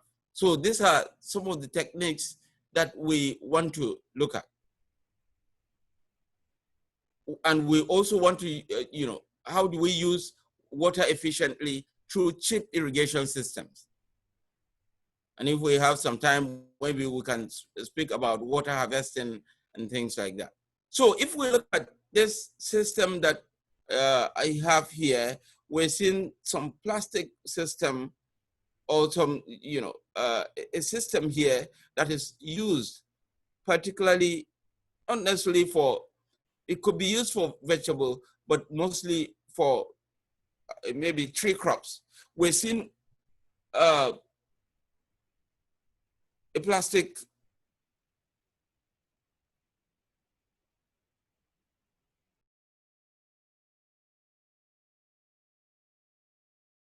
on it. It goes through the grooves into the rooting system. Now, remember, here we are looking at every drop of water counts. So you're even saying, even the dew that falls on this in the night will go down to the roots. That is how important water conservation is. And also with this kind of system, the soil surface around the rooting zone is also protected from evaporation. So evaporation is minimized, water is conserved, is protected in the soil for crop use.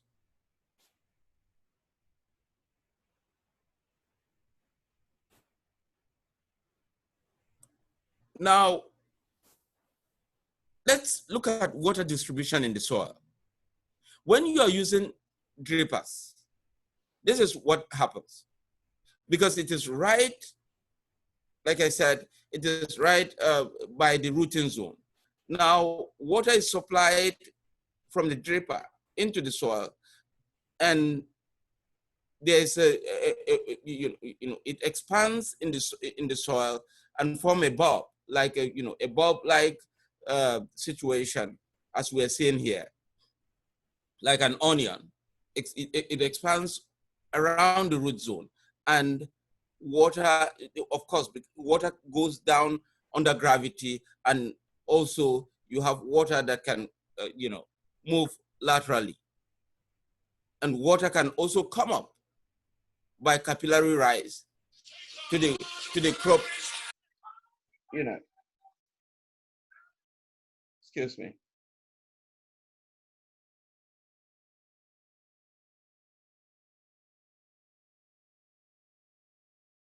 Apologies. Okay, so we're seeing here that water goes into the soil and is distributed uniformly. And that is why drip irrigation is a very premium system that conserves your water, and not only conserves the water, but supplies water adequately for crop use.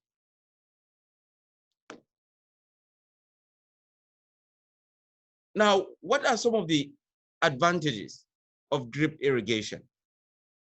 With drip irrigation, you have partial soil wetting. So there's partial soil wetting in the sense that water is not, you're not just having the soil being rapidly wetted by water, because when the soil is rapidly wetted by soil, particularly from a dry state, the aggregates are broken, the aggregates can easily break. And when the aggregates break, water conducting pores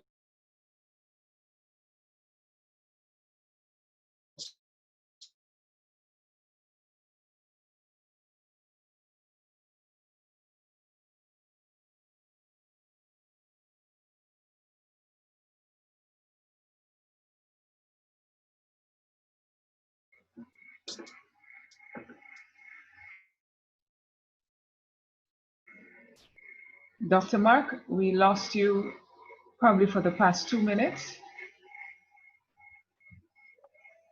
are clogged, and then this, which means that you don't have good irrigation of water. Water can be lost via erosion. Also provide plant water and nutrient needs efficiently, as we have seen. There's efficiency in water application. So water can be applied efficiently, and you can combine it with nutrients as well and apply it efficiently. Drip irrigation is also high frequency application. So you apply, it's high frequency application because you're applying, frequently, but in smaller amounts that, will be adequate for the soil and for crop growth. And also, you have good aeration in the soil with drip irrigation. You also have high water content. So there's high water content, adequate water content, and good aeration in the soil. We saw in the case of flood irrigation, of course, you don't have good aeration in the soil, which may also happen under the sprinkler system. But with drip irrigation, that is alleviated, right? In soils that are salt affected, drip irrigation can also help to push away, like I showed you earlier, when the water is constantly being applied to the rooting zone, it pushes away the salt. That's in salt affected soils. It pushes away the salt so that water can now be used by the crops. Of course, drip irrigation also increases yield and quality.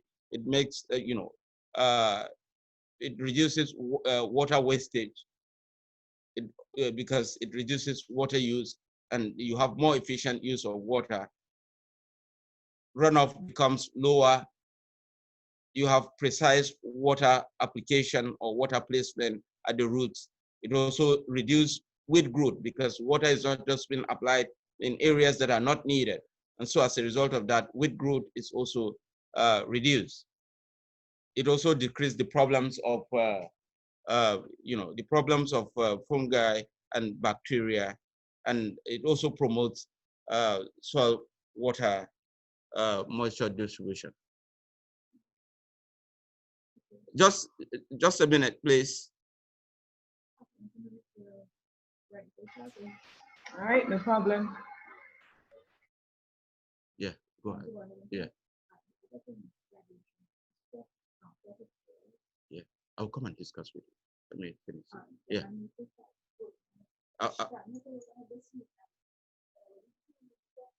Yeah, I'll soon be finishing and I'll come and discuss. Yeah. Okay, my apologies. All right, so drip irrigation is also not affected by wind because we see, for example, the sprinkler irrigation, it can be affected by wind. The direction of application can be drifted because of wind. But in drip irrigation, you don't have that problem. It is also low pressure. It uses smaller equipment, less energy, and a number of advantages as we can see here. And you can easily inject fertilizers into the soil. It was also labor saving and so on, a number of advantages. There are also some disadvantages, of course, with drip irrigation, because you may have the clogging of the nozzles, which means the quality of water that you use must be devoid of debris and so on, so that the nozzles remain unclogged in order to efficiently achieve what you are trying to do. right? And rodents and insects can also damage some of the lines as well. So those are some of the disadvantages. Now, let's also look at the concept of revolution in irrigation. We have spoken about drip irrigation as being very important. Now, of course, we have drip irrigation being combined with fertilization, which is called fertigation. You must have heard, or you may have heard about fertigation. Fertigation simply means that you are applying irrigation at the same time with fertilizer. And of course, that achieves the same advantages that we have mentioned earlier.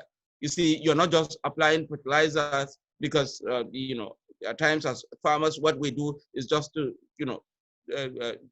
maybe apply the fertilizer at the surface and things like that. But with drip irrigation, you can have your solution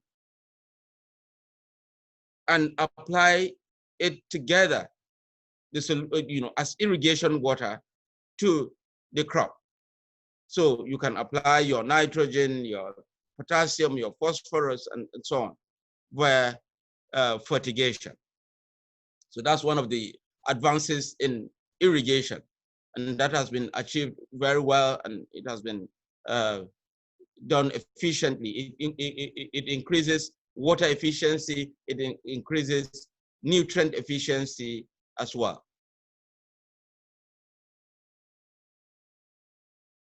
Of course, we have explained what fertigation is, and as we can see, as I was explaining, you're seeing what happens. So what comes in, you have it expanded in the soil from the drippers. What you are applying from the drippers expands as a ball.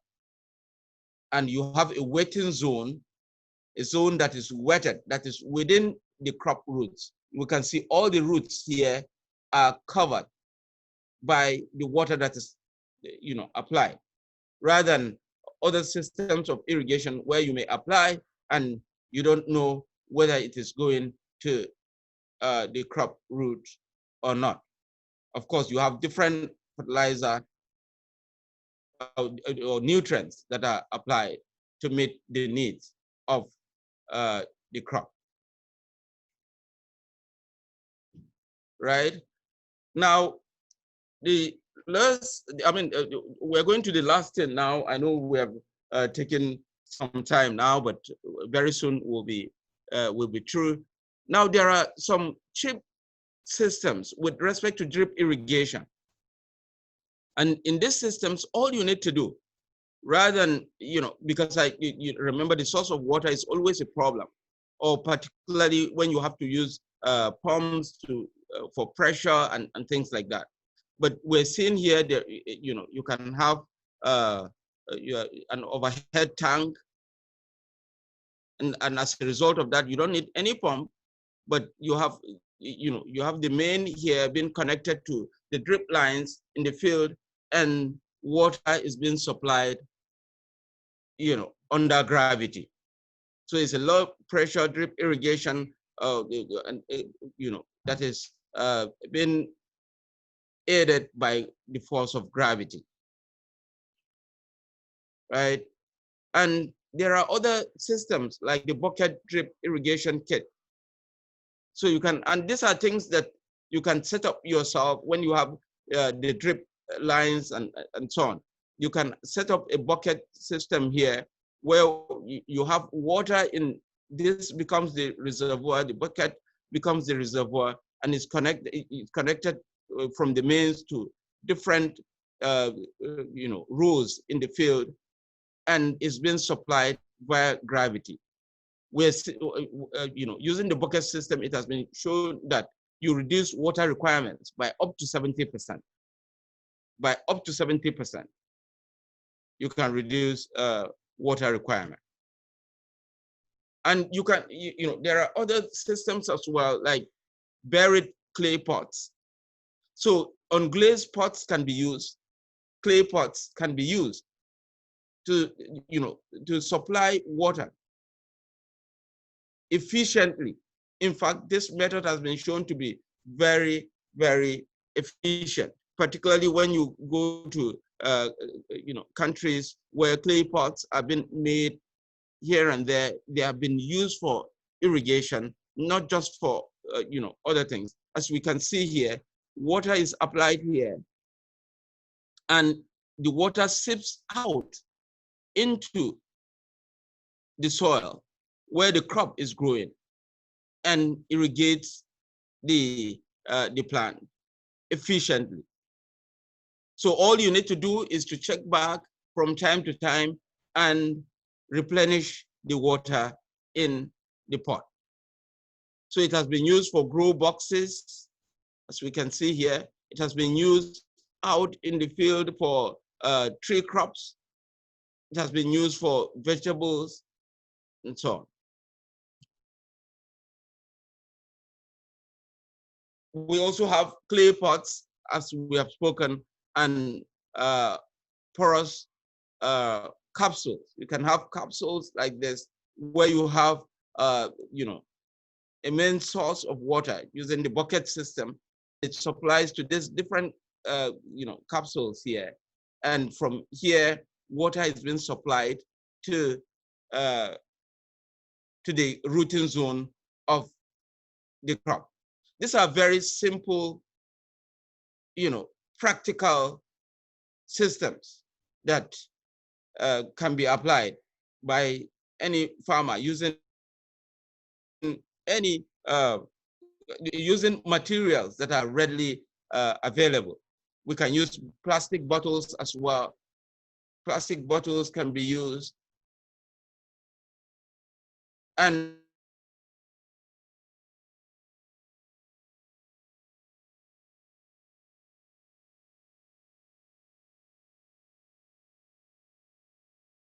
you have pipes that are perforated. You have holes in the pipes, and water can be applied, and the water can seep into the return zone, as we're seeing here.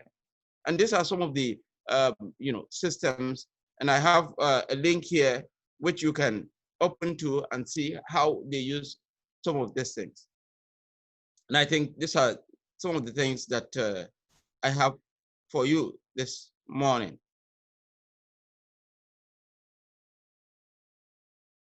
Thank you. You're welcome, Dr. Mark. Any Do you questions? want us, would you like us to look at the deep pipe irrigation video before the question and answer? Hello. Hi, can you hear me? Hello. Yes. Hello. Oh, what's going on? Hello, Dr. Mark. Can you hear me? Okay, you're hearing me, right? Yes, I can hear you. Dr. George, are you hearing me? Yes, I am. Yes. Oh, okay. All right. Dr. Mark, I was asking, would you like us to view the deep pipe irrigation video before the question and answer? We can do that if you. All right, Dr. George. Or am I the one to? Oh, let me see if I can put it up. Just hold on. All right. Oh, great. Good. So yes, we can see the video. You seeing it? Yes, we can.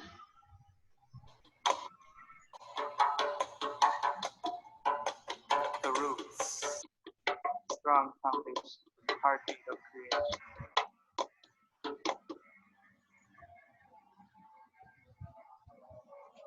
Internet problem. Mm-hmm.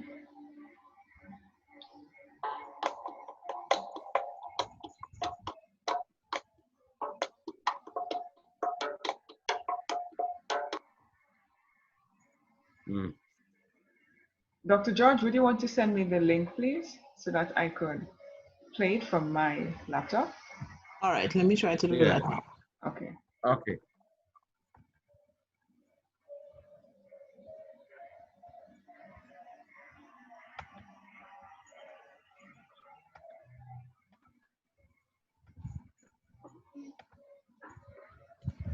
You got it? Yes. All right.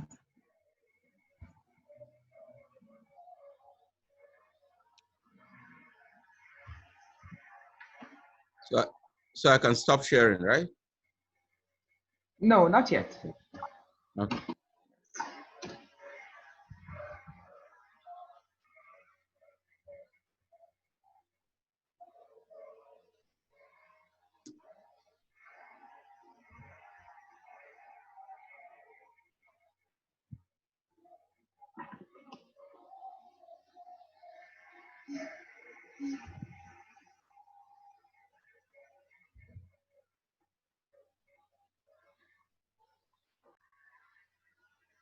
All right, can you all see the video, my video?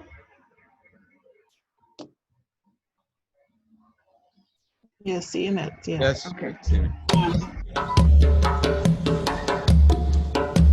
The roots, strong foundation, heartbeat of creation.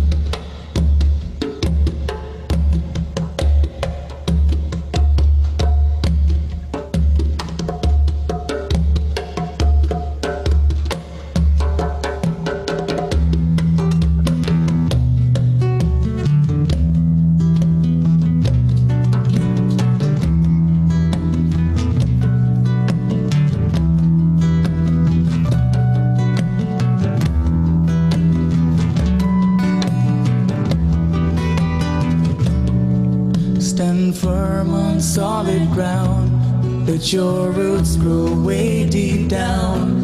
Have no fear, for the earthly mother is here. Let your wisdom fill your soul, for the living word is being told. Stand up high, for the heavenly Father is nigh. So stretch forth thy arms to the Abba of creation. Yes, stretch forth thy arms to the Abba. Stretch forth thy arms and stretch forth thy soul to the Abba of creation. Yes, stretch forth thy soul to the Abba.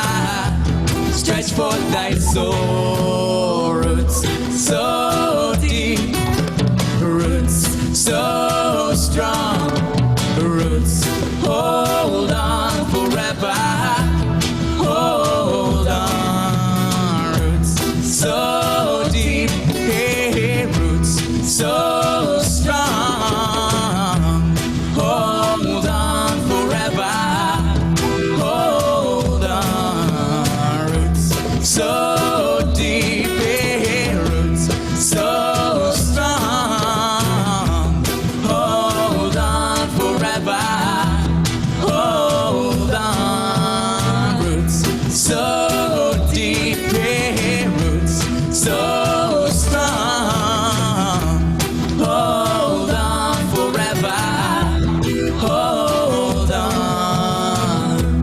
So deep, so strong, hold on forever, hold on.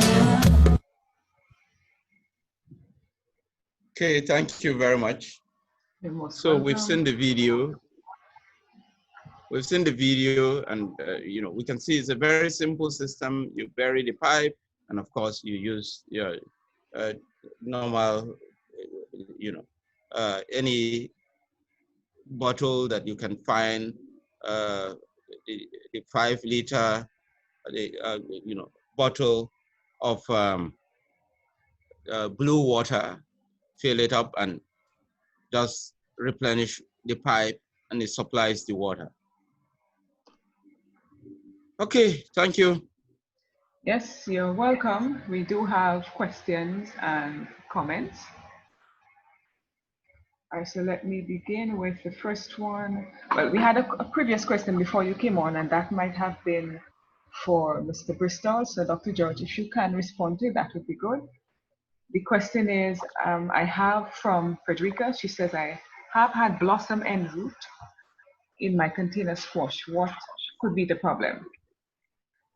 Blossom and rot. That is normally a problem. Yeah, blossom and rot. Yeah, that is a problem where you don't have a good balance between water, irrigation water, and calcium. So she will have to make sure that she doesn't have too much water or too little water sometimes, and she will have to get some calcium nitrate to use as well. So usually it's indicated the quantities of the calcium nitrate that should be added. So I could provide some additional information on how to prevent blossom and rot in the chat a little later today. All right, I hope that answers her question. All right, I hope so too. If not, you could always indicate by unmuting her mic or asking a question in the chat. Yeah. Okay, so we're moving on. I believe this will be now for you, Dr. Mark. Jamelia is saying, as it pertains to the drip system and feeding the plant root directly, how important is it for the leaves to get water?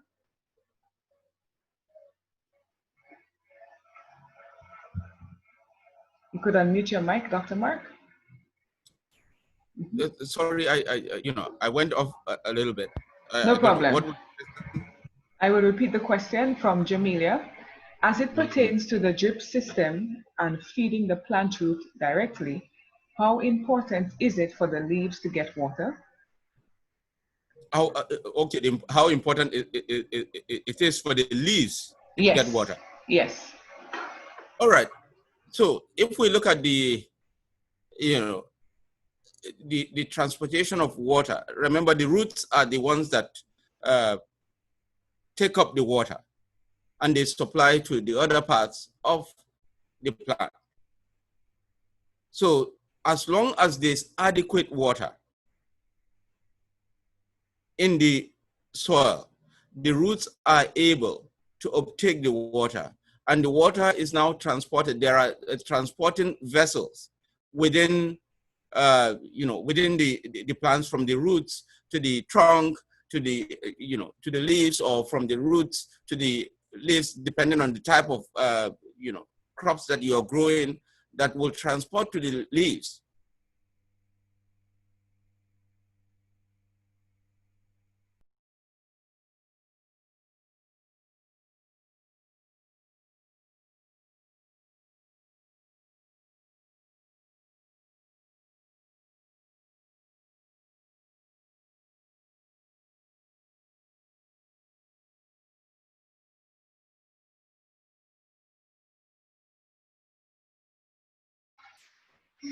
Hello, Dr. Mark, are you still there?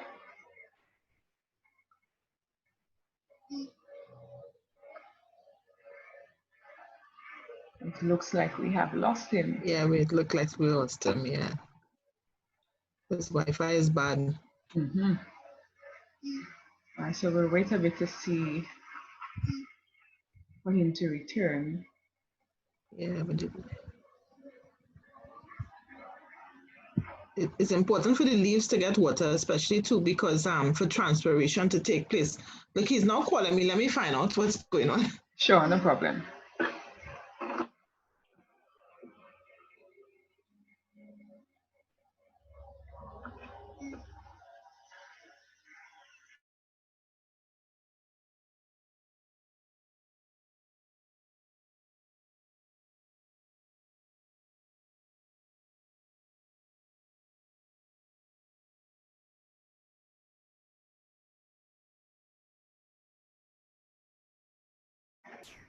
All right, Dr. Mark, your mic is still muted.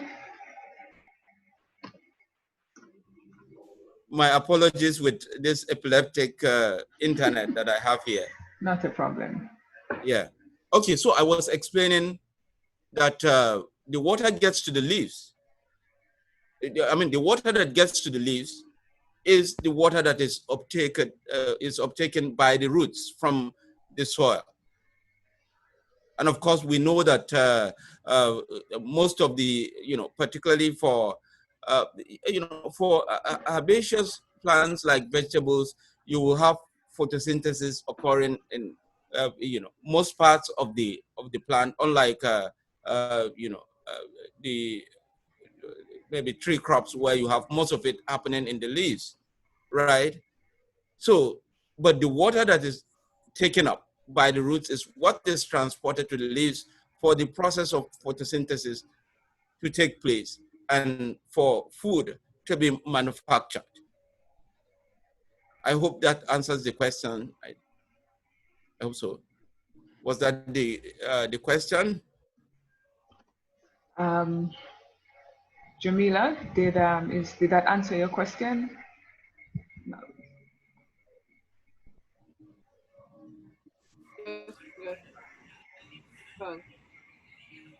Okay, I believe I heard a faint yes. Okay.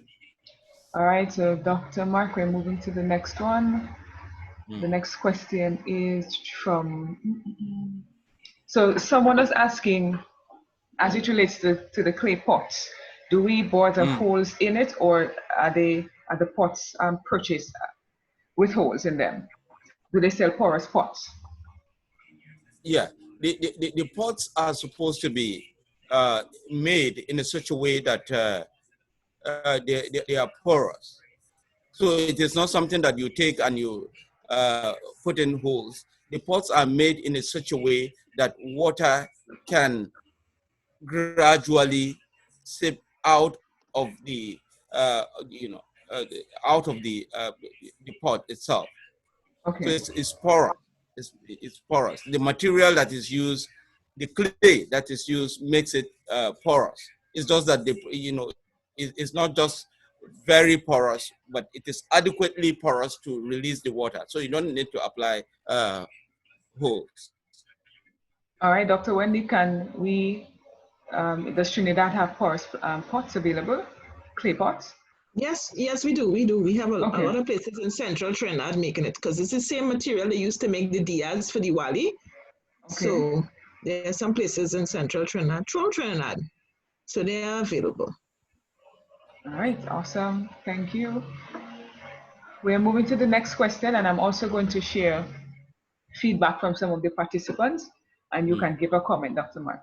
So this comes from Oliver. He's saying that he has a question about drip irrigation. What is the water source? Is it from rain tank water or from the water pipe? Because he's worried about the chlorine in the water. One participant responded that he said, if you're worried, you could use rainwater tank or just a container and first dechlorinate it before you use it. Aziel also said that you could buy dechlorinator at your local pet store or fish shop. What is your feedback to that? Well, yeah, we were talking about, I mentioned water harvesting, which I didn't go into. Of course, with the abundance of rain that we have, if it is possible, if you can harvest rainwater, you can use it. When you have dry spells, you can use it. When you don't have water at all, you can use that to irrigate the field through your, the low pressure gravity system that we have explained, through the drippers, right? You can also use, for example, I know the chlorine we're talking about, it was respect to using Wassa water, right? Yes. Right. So if we're using Wassa water, yes, like, some people have suggested it can be dechlorinated.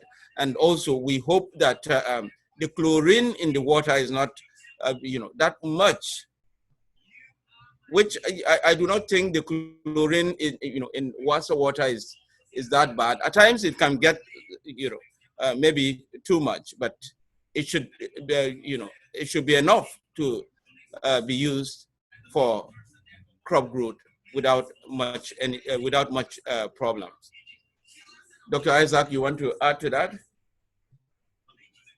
No, I agree with that. But to some of the participants, they have a lot of water challenges. We have quite a lot of participants from St. Martin, and they have a serious drought there. So I think they don't have Wassa, but they do have chlorine in their water. But they probably could tell you. I think Oliver. All right, my apologies. I thought everybody was from Trinidad. I didn't realize that we have participants from, all over. My apologies for that. From St. Martin and St. Croix and St. Thomas, I think. Excellent. Yeah. All right, Ms. Green, back to you. No problem. So we are continuing. The next question comes from Ms. Blackman. She's saying that she has a container garden and she has significant runoff when she does not wet the plants heavily. Can you suggest a solution, please? She has what? She has a container garden. So instead of planting in the yard, she does her planting in containers. And she has significant runoff. when she does not wet the plants heavily. And she would like a suggestion to solve that problem. All right. If you have, probably you need to leave a good headspace in the sense that if you're using, when you say container garden, is that what you're saying? Yes, container garden, yes. Container garden, I'm trying to understand, a container is being used for producing crops, right? Correct. Right. So in that case, the soil that is in that container should not be, the soil should not be placed to the top of whatever container that you're using. There should be an adequate headspace so that when you apply the water, before it infiltrates, it will not run off. But if there's no headspace in the container to contain the water, then the tendency is that the water will run off. And also you need to look at the quality. I mean, not the quality, but you need to look at the soil or the medium that you're using. Is it, are the aggregates, is it well aggregated to allow water to infiltrate? Because if you have, soil that is, the aggregates are broken, then you have finer particles that would have been generated, and those finer particles, with time, they will clog the water conducting pores. And so as a result of that, water will not be able to infiltrate into the soil. So probably you want to add some manure to the soil to improve the, the aggregation and water infiltration and things like that, or compost and so on. Dr. Mark, what the participant is saying is that the water is running off from beneath or below the container. So Ms. Blackburn, would you like to speak directly to Dr. Mark, please? Yes, good morning. Yeah. The runoff is from below. It's not coming from the top because I do have a good distance between the soil and the top, so I don't have a problem there. It goes in, but immediately that it goes in, it goes straight to the bottom and comes right out. Okay. All right. So so we're not talking about runoff then, because when we speak about runoff, it's supposed to be a surface, phenomenon. But we're seeing a situation like the one that you are explaining. Water is seeping out quickly from the bottom. So which means the soil is not holding, or the medium is not holding the water. Is that my understanding? That's what you are saying, right? Correct. Right. So the medium is not holding the water. Now, it means that the medium, whether it is soil or other medium, it means that the water holding capacity of that medium needs to be improved. And to improve it, it will be the same thing. You need to add some compost. You need to add some manure to improve the water holding capacity so that it will hold. And also, you need to also look at how much you apply. Maybe you are applying too much. If you apply too much, of course, water will be lost quickly, particularly if the medium is porous. And, as it seeps out, of course, your nutrients are also lost in the process. So you need to improve the, the water holding. Thank you. Of the medium. Yes, thank you. All right, thank you, Ms. Blackburn. We're continuing, Dr. Mark. There are 3 more to go. This is from Gladys. She says that she has 2 large tanks filled with rainwater, and she would like to convert it to drip irrigation. Will this system require professional technology to achieve this? She has 2 what? She has 2 large tanks, and it is filled with rainwater. So she wants to convert that to a drip irrigation system. She would like to find out if this conversion process will require professional technology. What will be required if she has the know-how to be able to connect the the source of the water to the drip lines, then it does not require any, technical expertise. But if she does not have that know-how, then somebody will have to do it for her and connect it. And of course, you have to look at it based on the height that is required for the, the tank to supply water under gravity adequately. Did that answer your question, Gladys? Just a bit of more input is that recently, because I'm in Guyana and I have converted the rainwater, the roof, I changed the guttering on the roof, and it's a very big roof. So I have the tanks were overflowing, and I cannot really convert that the roof water, the rainwater from the roof, because it will be too much. I am doing container gardening because the whole yard is concreted. Yes, but we are having a lot of rain. I wish I can send some to St. Martin, to my son.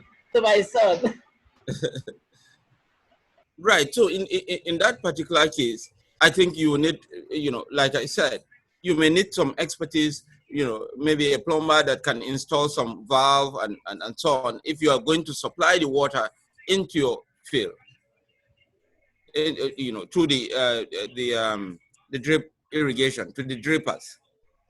Some valves must be put in place so that you don't have, just excess water just running and flooding the field. You may need somebody who understands how to, how those things work in order to help you out. Thank you very much, Doc. You're welcome. All right, Dr. Mark, there are two more, and these come from myself. The first time I saw, I would say, a local drip irrigation system was with the reusing of small plastic bottles, and they were placed all over the field, and water would sip out from it. What are your thoughts on that? Yes, that's, that is also an efficient way of using water, and also an efficient way of, irrigating your crops. Okay.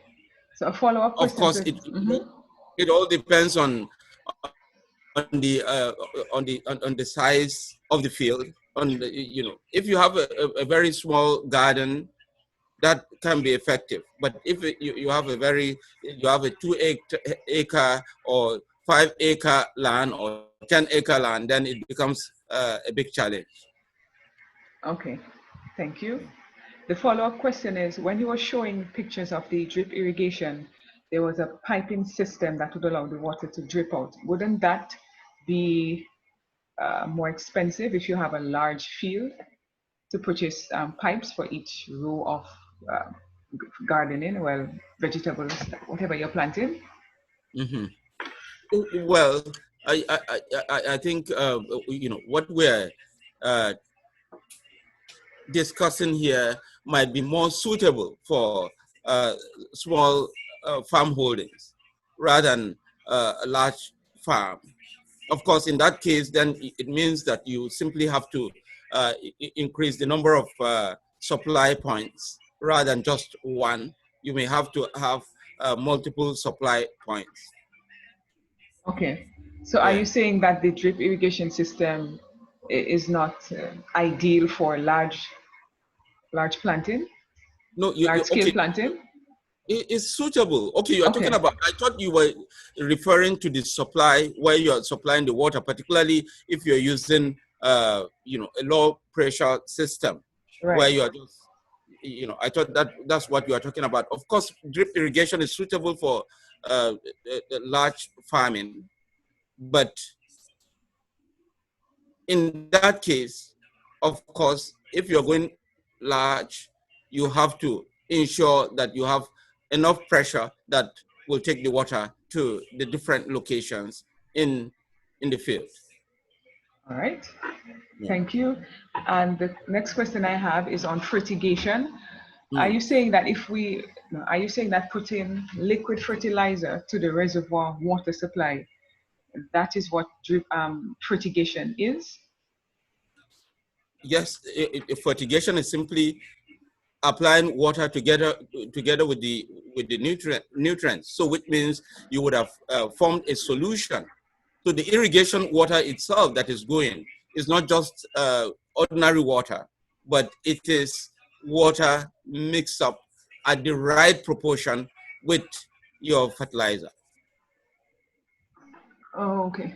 All right. Yeah. All right. Thank you so much. And Can I make a comment?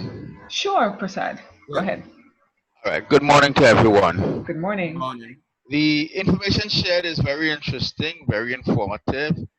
I was making the point very early in the game that a lot of these things have to be, and so far you've done well. Explain, because we do have a couple of persons with visual impairment who are listening to your presentations and listening to the videos and following.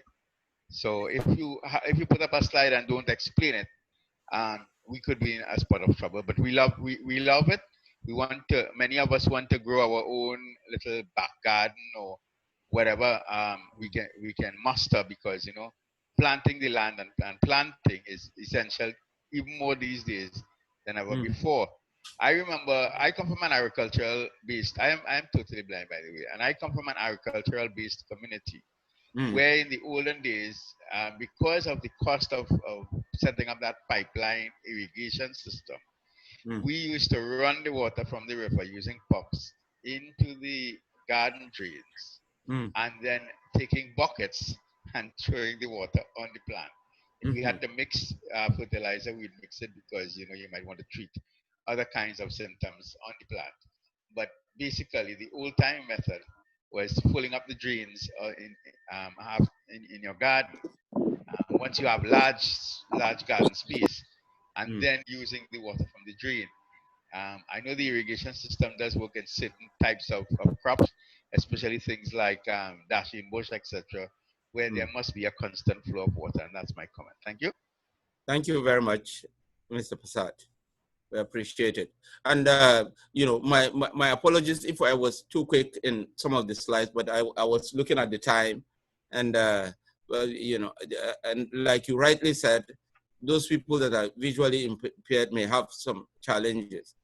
I wouldn't mind if we can have another session sometimes. Ms. Green, if you organize something, we can probably go in more detail into some of these things. All right, so that would probably be Dr. George's leading. Yes. Yeah. Yes. There's another question that. Sorry, go ahead, Dr. George. No, sure. I just didn't mention earlier, but I want to thank Mr. Prasad, Mr. George, and Ms. Candice John for joining us this morning. This is their first time to the class. I think they're from the society, the Blind Welfare Society. I'm not too sure exactly. Correction, from PAVI, Persons Associated with Visual Impairments. Right, okay, thank you and welcome to the course this morning. I know this is your first time being with us, but we will try to supply all the information that you missed so far. We appreciate it. All right? Okay. Thank you, Dr. George. Dr. Mark, there's one more question. It comes from Oliver. He says that he recently saw a video on drip irrigation where the gentleman punched his own holes with a special tool and he ran the nodes to each of the plant roots. Is that something that can be purchased locally? It is basically a build your own customized drip system. Well, what I will say is that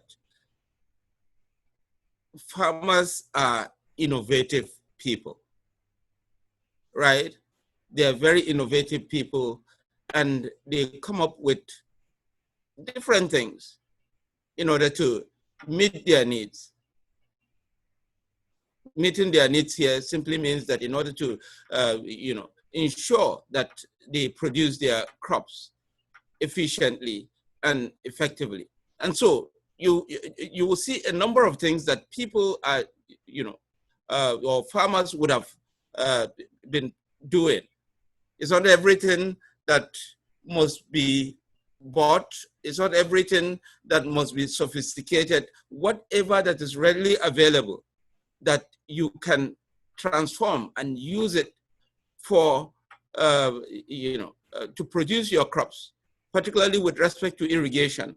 Whatever you can use, materials that are readily available to you, I think that is something that is welcome. So if you see somebody punching holes on things and using it and it's working fine, and you have something that you can do the same, I don't think there's any problem trying that. Awesome. Thank you, Dr. Mark. Thus far, this is the end of the questions and the comments, and I would say that you did a very good presentation, and I believe the others would say the same thing as well, just as what Mr. Prasad said. So thank you. Thank you very much. You're welcome. Let me join Ms. Green in thanking you very much this morning for your session, Dr. Wuddivira. I know we took some of your time from your church, so we're very happy and thankful that you gave us some of your time this morning. I know you had a session at 11 o'clock you told me about earlier. All right, so thanks for sharing your expertise with us this morning. And if there are any other further questions, we will have them on the chat. I'm now seeing the next one coming through here, but we could probably send those questions to you in the week, and hopefully you will answer. But if you have time to do an additional session, probably during the week with us, we very much appreciate that. All right. Okay. So I will discuss that with you and organize it. Okay. All right. All right. Okay. So thank you very much. Okay. Again, thank you everybody for being with us this morning. I see Pastor Clark may be with us as well. I saw him earlier. I'm not too sure if he's still there. If you're there, Pastor Clark, you could shout out to us, please. Yes. Shout out. On video. Let's see him. Yes. Yeah. Hi. Good session, Doc, and the two presenters. Great session. Yes, one of them disappeared. Mr. Bristol disappeared on us, but we want to thank Dr. Wuddivira for being with us this morning. Certainly. I believe he left as well. He left as well, yes, because he had a meeting. He had a Bible study to do at 11. Wonderful. A great going. We missed some of our students, I think participants. There are two other programs going on. Yes. I just switched fish